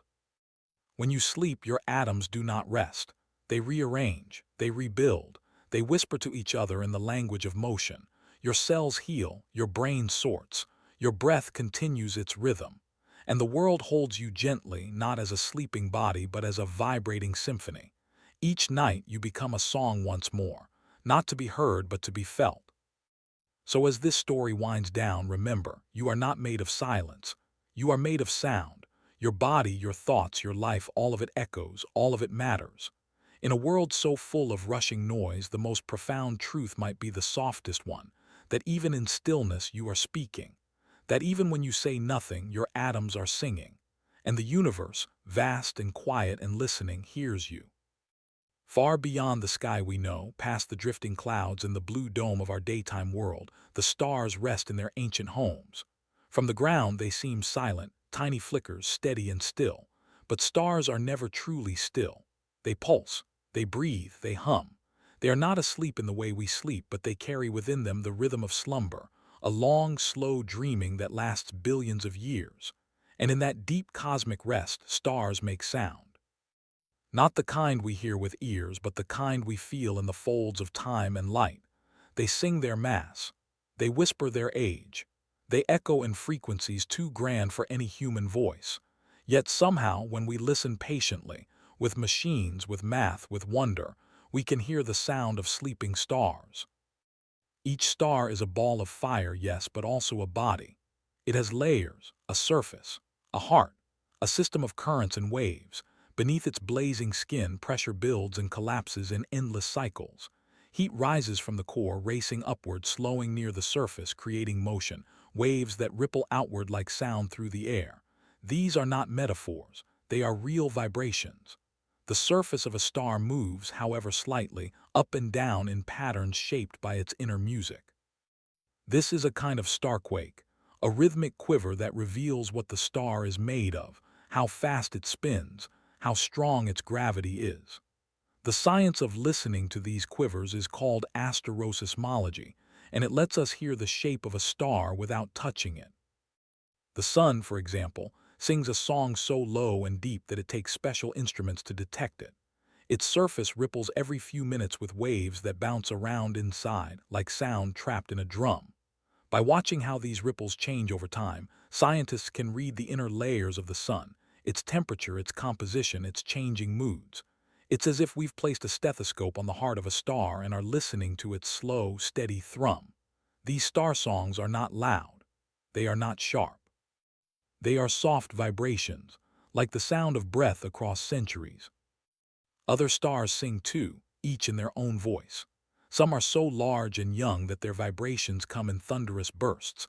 Others, older and cooler, hum like deep violins in space. Some stars vibrate rapidly, their outer shells expanding and contracting like a breathing chest. Others spin so quickly that their sound blurs into a near-constant tone, like a bell being rung without pause. These vibrations travel as waves, not just through the star but outward into space. They carry stories. They carry identity. Two stars may look alike through a telescope, but their sounds, measured in shifts of light, in pulses of brightness, are as unique as fingerprints. And what about the stars that have gone quiet? The ones that no longer shine as they once did. Even they echo. A white dwarf, the fading ember of a once powerful sun, still trembles. Its crystalline core vibrates with a cold, slow music like ice cracking beneath ancient pressure. These echoes are faint, but they are steady. And neutron stars, what remains after a supernova, may be the strangest singers of all. Densely packed, spinning rapidly, they send out radio waves in perfect rhythm like ticking clocks in the sky. We call these pulsars. Some spin hundreds of times per second, faster than a blender blade, faster than thought. Their rhythm is so precise, it can measure time more accurately than any clock on Earth. And in that rhythm, we hear the echo of collapse, of power, of time stitched tightly together. There is poetry in this. That stars, which seem so far and cold and unreachable, have voices, that we can hear them not with ears but with curiosity. That sound at its deepest level is not just about pressure or air, it's about pattern, about return, about feeling the presence of something beyond silence. Stars don't need to shout. Their music moves gently, slowly, stitched into the light they give us. Even the twinkle of a star, something we see every night, is a kind of vibration.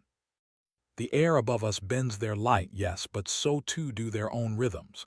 The flicker we see is sometimes a signal, a beat, a shift in brightness shaped by their inner motion. And just as we can listen to stars, we can let their sounds change how we listen to ourselves. Our hearts beat, our breath moves, our thoughts arrive in waves. We are not so different from the stars. We burn in softer ways, but we too vibrate. We too rest and pulse and echo. The music of a sleeping star may take centuries to arrive, but it reminds us that motion does not need to be fast to be powerful. That silence is not always stillness. That deep within every quiet place, something is singing. So the next time you gaze at the night sky, try not to think of it as empty. Try not to imagine those lights as cold or distant.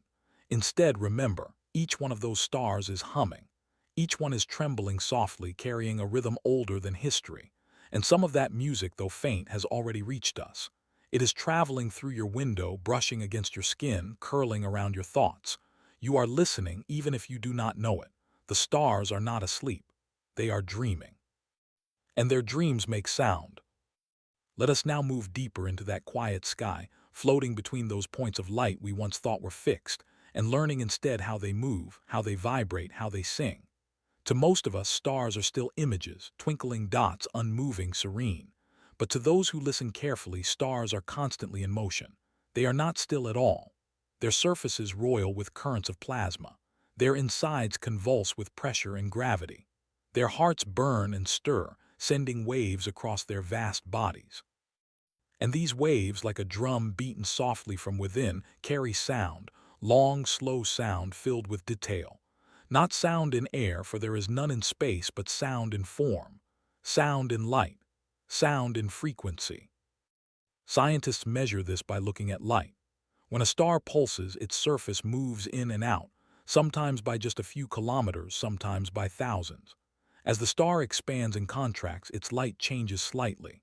Not in color alone, but in pattern, its flicker, its pitch, its timing.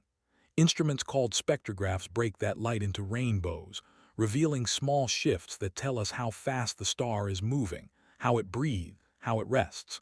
This is how we listen across distance. We turn light into sound. We turn time into rhythm. We look at the sky and we hear its memory. Some stars are easy to hear. These are the variable stars, giants that brighten and dim in cycles lasting days or years. Their fluctuations are slow and grand, like deep cello notes stretched across centuries. Others vibrate so subtly that it takes months of watching to see the change.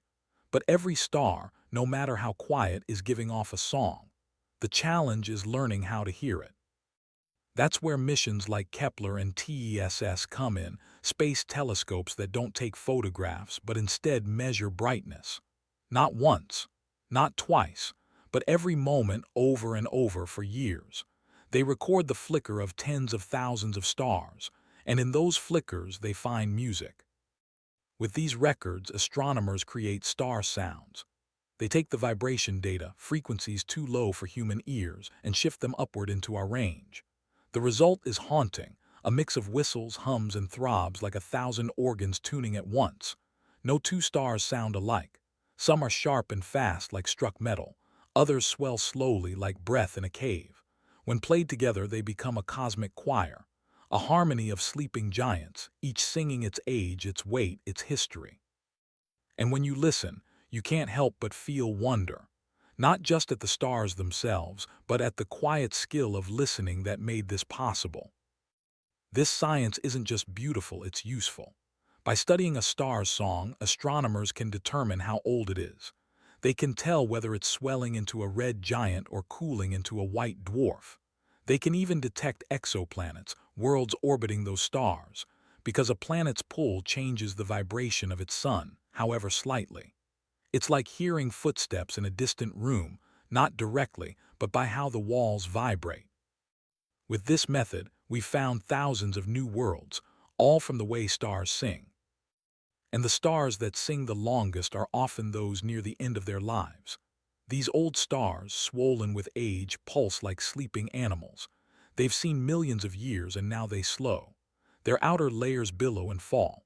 Their cores compress. And through it all they hum. Some send out planetary nebulae, shells of gas that glow like soft lanterns. Others collapse, becoming neutron stars, dense and fast, their hum now a tight, high-pitched note.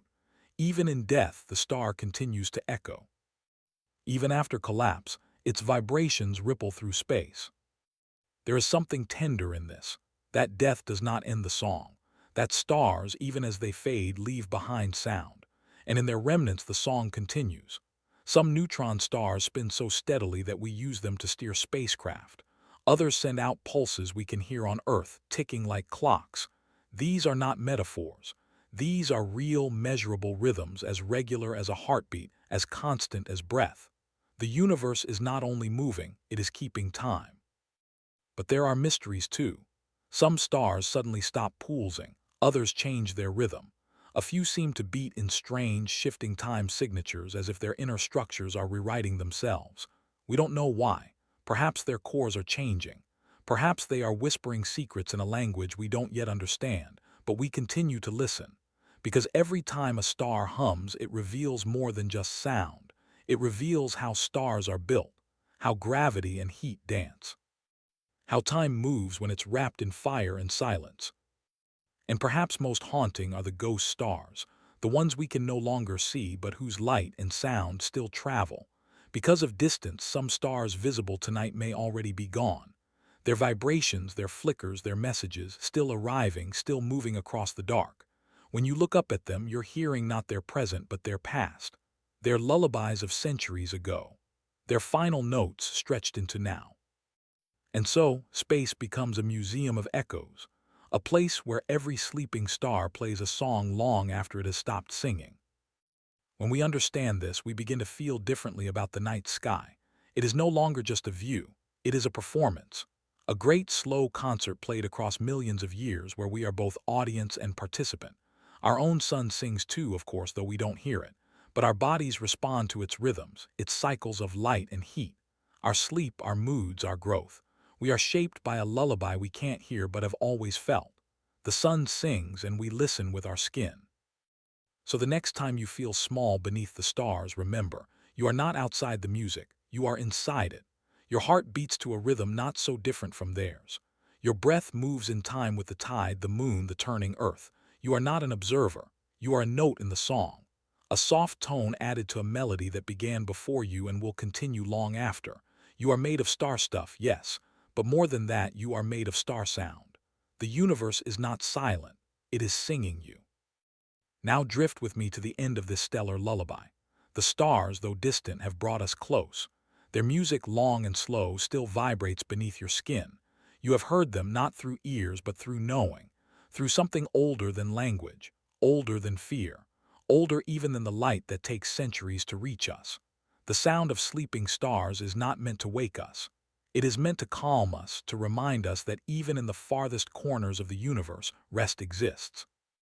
Even the brightest flames eventually dim, and even in their fading, they continue to sing. There's a kind of peace in knowing that nothing truly disappears. A star collapses, yes, but its gravity remains. Its dust travels, gathers, builds. Its energy, once given, becomes something else, light, motion, matter. The vibrations it once carried travel endlessly, too faint for most instruments but still moving, still echoing. Somewhere in space, perhaps, another star picks up the rhythm, or a planet newly formed absorbs that song into its soil. And on that planet, maybe, someone like you will one day look up and feel a flicker of sound inside their bones. A soft pull, like a memory they never made. This is how echoes work. They carry what we were into what will be. In the same way, your body echoes the stars. Not just because your atoms were forged in their cores, but because your rhythms were shaped by their light. The day-night cycle of your planet, born from the rotation of Earth beneath the sun, taught your cells to sleep, to wake, to move. The lunar pull of tides taught you calm. The glow of starlight in your early ancestors' eyes shaped their dreaming. And now, even without noticing, you continue to follow these patterns. You are still listening, still responding. The stars sing, and you answer by living. And isn't that what life is? An answer, a soft echo to something vast and beautiful. You are not here randomly, you are here rhythmically. Every breath you take is part of a cycle. Every thought you have ripples outward, touching others. Your presence is not a point, it is a wave. You may not hear your own vibration, but others do. When you speak kindly, when you hold silence gently, when you comfort someone in pain, you send out a tone. It reaches. It touches. It changes the world just slightly, the way starlight changes a room, quietly, but permanently. When you fall asleep at night, your brain does not go dark. It begins to hum in different frequencies. Theta waves, delta waves, deep, slow pulses that mirror the vibrations of the earth itself. In sleep, you are closest to the stars, not in distance but in motion. Your thoughts soften, your heartbeat slows, your breath settles into long, even tides. You become, for a few hours, like a star, resting, radiating warmth, pulsing with quiet energy. And when you dream, the rhythm continues. You do not stop singing. You simply sing inwardly in the private music of memory and emotion. Some cultures believe the stars are ancestors, watching, whispering, waiting. Others believe they are gods, others still just fire. But all these beliefs agree on one thing: the stars matter. They give meaning to the sky. They shape the way we see ourselves. And now, through science, we find their meaning again, not just as symbols, but as sounds, as rhythms, as songs that explain themselves not in words, but in waves. When you listen to a star's pulse, you are not hearing a metaphor. You are hearing structure. Temperature, composition, age, you are hearing what the star is. And when we map those star songs across the sky, we begin to see patterns, constellations of rhythm, clusters of harmony. Some stars sing together, locked in gravitational dance. Their orbits influence their sound. Their closeness changes their pitch. Others sing alone, isolated, faint, but still clear. No two alike. Each one offering its version of the same truth: I am here. I am burning. I am moving. I am changing. And I will go on singing until I am no longer light, no longer flame, only memory. That in the end is what we all are: memory in motion, sound stretched through space, vibration made visible for a time, then fading but never vanishing. We too echo: our words, our laughter, our kindness, they linger. They travel through the lives of others, changing shape but never fully ending. What we say matters, what we do resounds. We are each a note, struck once but ringing long after the moment passes. And in this way we are very much like the stars. So tonight, when the sky darkens and you lie down to rest, let yourself become still. Let your breath fall into rhythm with the dark. Let your body quiet. Let your thoughts dim. And in that stillness, know that you are part of something vast and steady and full of music. The stars are not far, they are inside you, echoing softly. Their lullabies have shaped your cells, your sleep, your silence. You are not separate from their song. You are their softest echo, their newest verse. The sound of a sleeping star, dreaming itself into life. You do not need ears to hear. Long before sound becomes a whisper in your ear, it moves through you, through your skin, your blood, and your bones. And your bones, though silent in the stillness of a room, are always listening. Every vibration, every hum, every tremble of the world around you finds its way into them. They do not translate sound the way your outer ear does, but they feel it. They carry it. They remember it. And in this quiet work of listening, your bones keep you connected to others, to the earth, to yourself. They are more than structure. They are instruments, ancient and tuned by time. Even now, as you read this, your body is vibrating. Tiny, invisible waves move through the air and brush against your skin. Some pass unnoticed, some travel deeper. A low note from a piano, a rumble of distant thunder, a car passing outside. These sounds reach you not just through the delicate membrane of your eardrum, but through your body, especially through your bones. When the world shakes, your skeleton knows. When music plays, your ribs respond. When someone speaks softly near your neck, the bones beneath your jaw hum in reply. This is called bone conduction. It is the reason your voice sounds different to you than to others. When you speak, sound doesn't just leave your mouth, it travels inward through your skull. You hear yourself partly through the bones of your face, through vibration. That's why recordings of your voice sound unfamiliar. The version you hear is richer, fuller, because it includes the inner resonance of your own body. You're not just hearing the air, you're hearing your bones sing. This idea is not new. It is old as hearing itself. In the womb, before your ears were formed, your tiny bones carried sound. Your mother's heartbeat, the rush of blood, the muffled world outside. These were your first songs, heard not with ears but with tissue and vibration. Even in darkness, even in silence, you were listening. And that memory of vibration as presence never left. It lives in the way you feel a drumbeat in your chest, the way a deep voice calms you, the way a lullaby quiets not just the mind, but the body. Animals rely on this too. Elephants communicate through the ground. Their low rumbles can travel miles, felt through their feet, through their legs, through the thick bones of their frame. These messages are not always audible in the air, but they are unmistakable in the body. Whales use similar low frequencies in the water. Moles and snakes sense footsteps through soil. Even insects, tiny and delicate, can feel the world through their shell. Sound, it seems, is not only something to be heard, it is something to be touched. Humans, though we live in a world full of noise, have not lost this ability. Close your eyes in a quiet room and pay attention. Notice the subtle tremble in your sternum, the way your spine picks up the hum of a refrigerator, the feeling in your feet when a heavy truck passes nearby. These are not accidents. Your body is mapping the world through vibration. Your bones are taking in the song of your surroundings even when your ears are distracted. It is a different kind of listening, deeper, quieter, older. Musicians know this instinctively.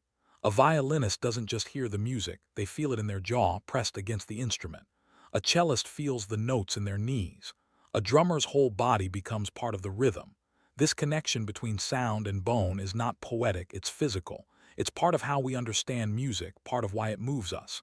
And it's not limited to instruments. The human voice itself is a tool of vibration. When you speak, your bones carry the sound. When you sing, your chest becomes a chamber, resonating with pitch. When you whisper, the vibrations travel in small, secret paths, across skin, into collarbones, through the soft curve of your shoulder. This is why hugs can feel like communication. Not just warmth, not just pressure, but rhythm, the beating heart, the rise and fall of breath, the tremble of voice just before tears. These things pass through bones. They are heard in the most private, honest way through the structure of who we are. Long before language, before culture, this was how we knew each other, through closeness, through vibration, through resonance. And even in solitude, your bones speak to you. They creak when you rise in the morning, not just from age, but from motion. They carry the memory of every movement, every weight, every fall. They hold the echo of your day, each step, each twist, each moment of pause. And when you rest at night, they hum in stillness, a soft reminder that they are always part of the music. Not loud, not showy, but essential. A quiet instrument beneath the skin. In times of grief, people often say they feel it in their bones. And they do, not metaphorically, but truly. Grief changes posture, it alters breath, it slows the rhythm of the body.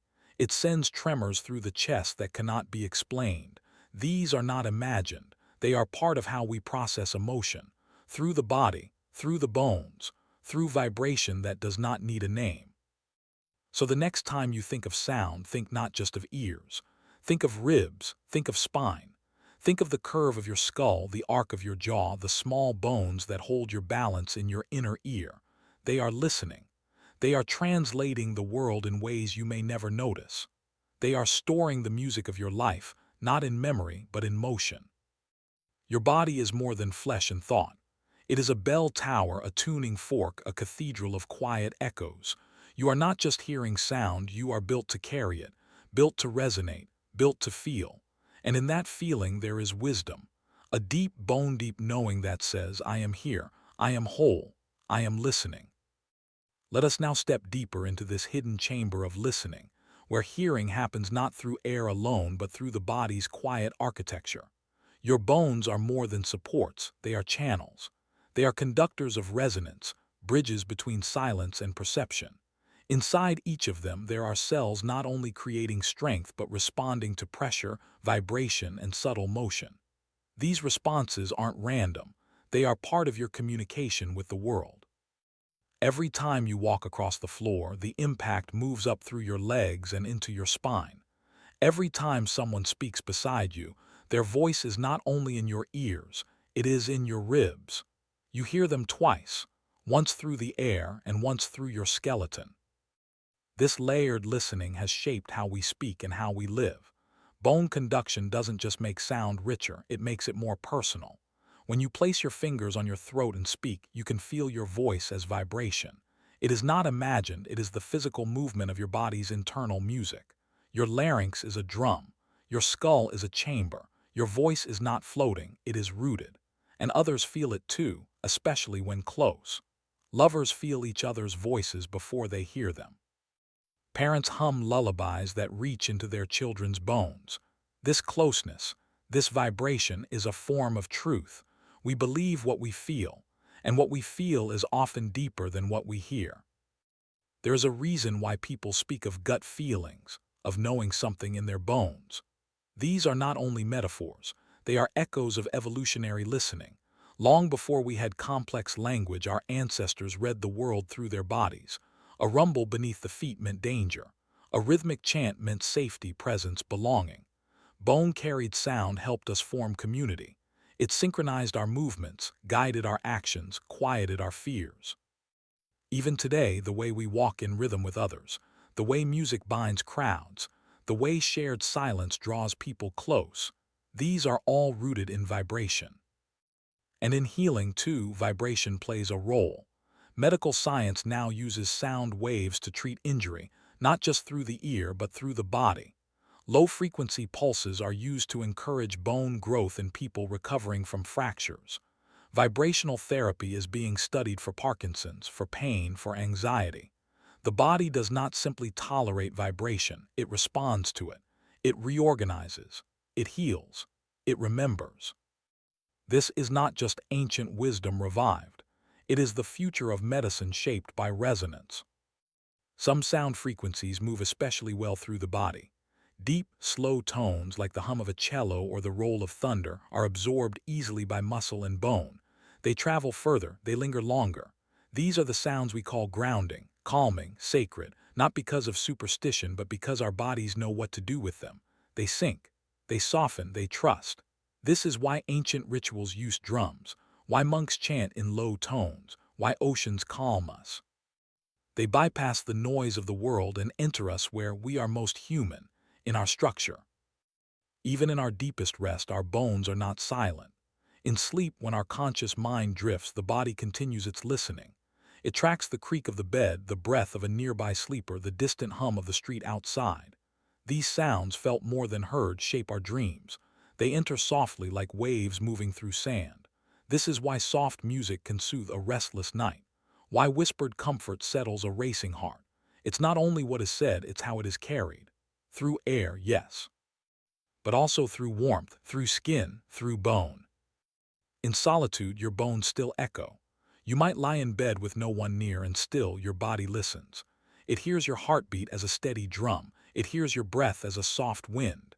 It feels the pull of gravity like a slow song. And inside your bones, these rhythms create a private symphony, one that reminds you of your own presence, your own weight, your own place in space and time. Even when the world is quiet, you are not. This is why aging is not just the passing of time, it is the deepening of echo.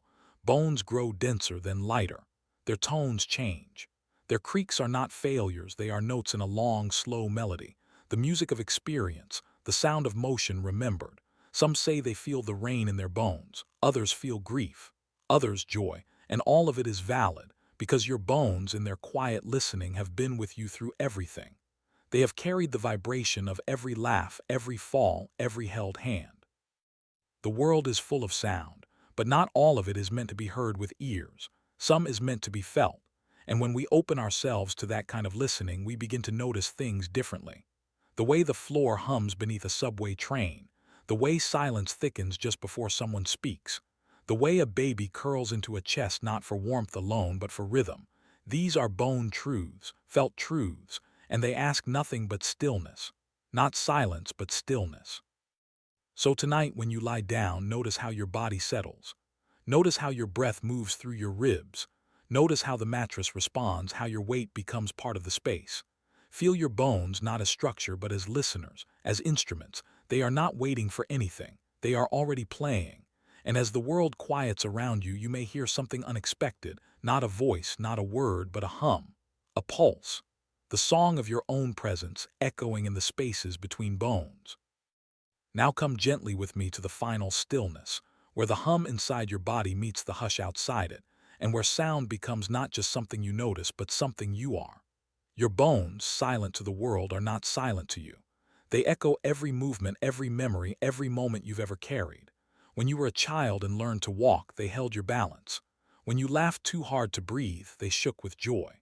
When you grieved and curled inward, they held your shape, they held your weight.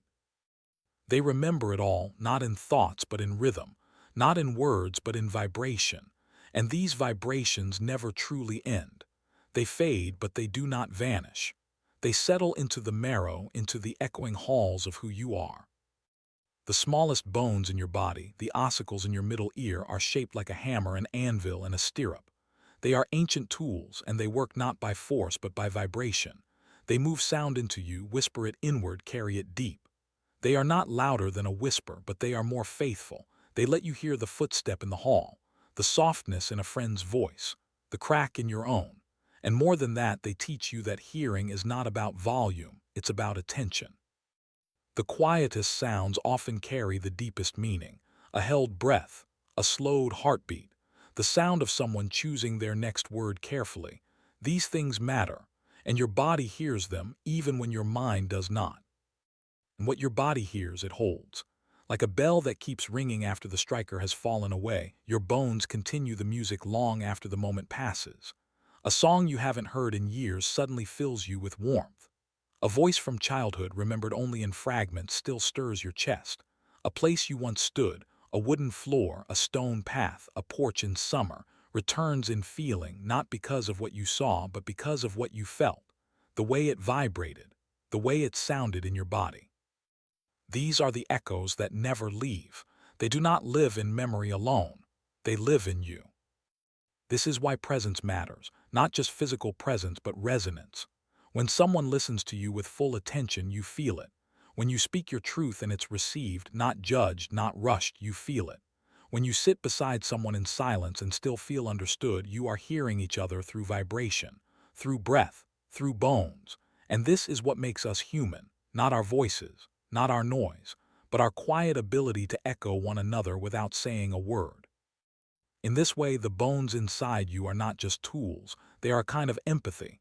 They are the places where your experience becomes shared, where you feel others, where others feel you. You touch someone's shoulder and your bones speak first. You hold someone's hand and your pulse becomes language. In moments like these, speech fades. All that's left is presence.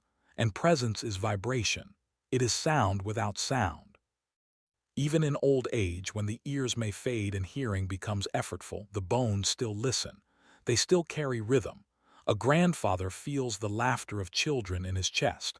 A grandmother sways to a tune she can no longer name. The dance of the body is a kind of listening, and it lasts longer than hearing. It is deeper, more enduring. Your bones are the last to stop singing. And when your life grows still, when your thoughts slow like the tide at dusk, your bones will not resist. They will hold you. They will carry the last echo of your breath as gently as they carried the first. And in that quiet, as your body lets go, what remains is vibration, the memory of motion. The feeling you gave the world, passed on, held by those you touched. You will have become a part of their resonance, and they, in turn, will carry you. This is the legacy of sound, not the words we leave behind, but the feeling, the tremble, the tone, the people who remember how we made them feel, the way we entered a room, the way we said their name, the way we stood beside them when they needed nothing but our calm. These are the echoes that live on. These are the songs the body remembers, not as melodies, but as truth. So tonight before sleep, place a hand on your chest. Feel the movement beneath your skin.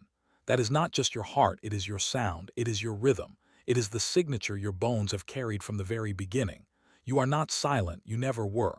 Even in your quietest moments, you have been echoing. Through the rooms you've passed, the people you've held, the lives you've touched. You are a body made of memory, a structure built from sound. The ears inside your bones have never stopped listening. And long after words are gone, their song will remain.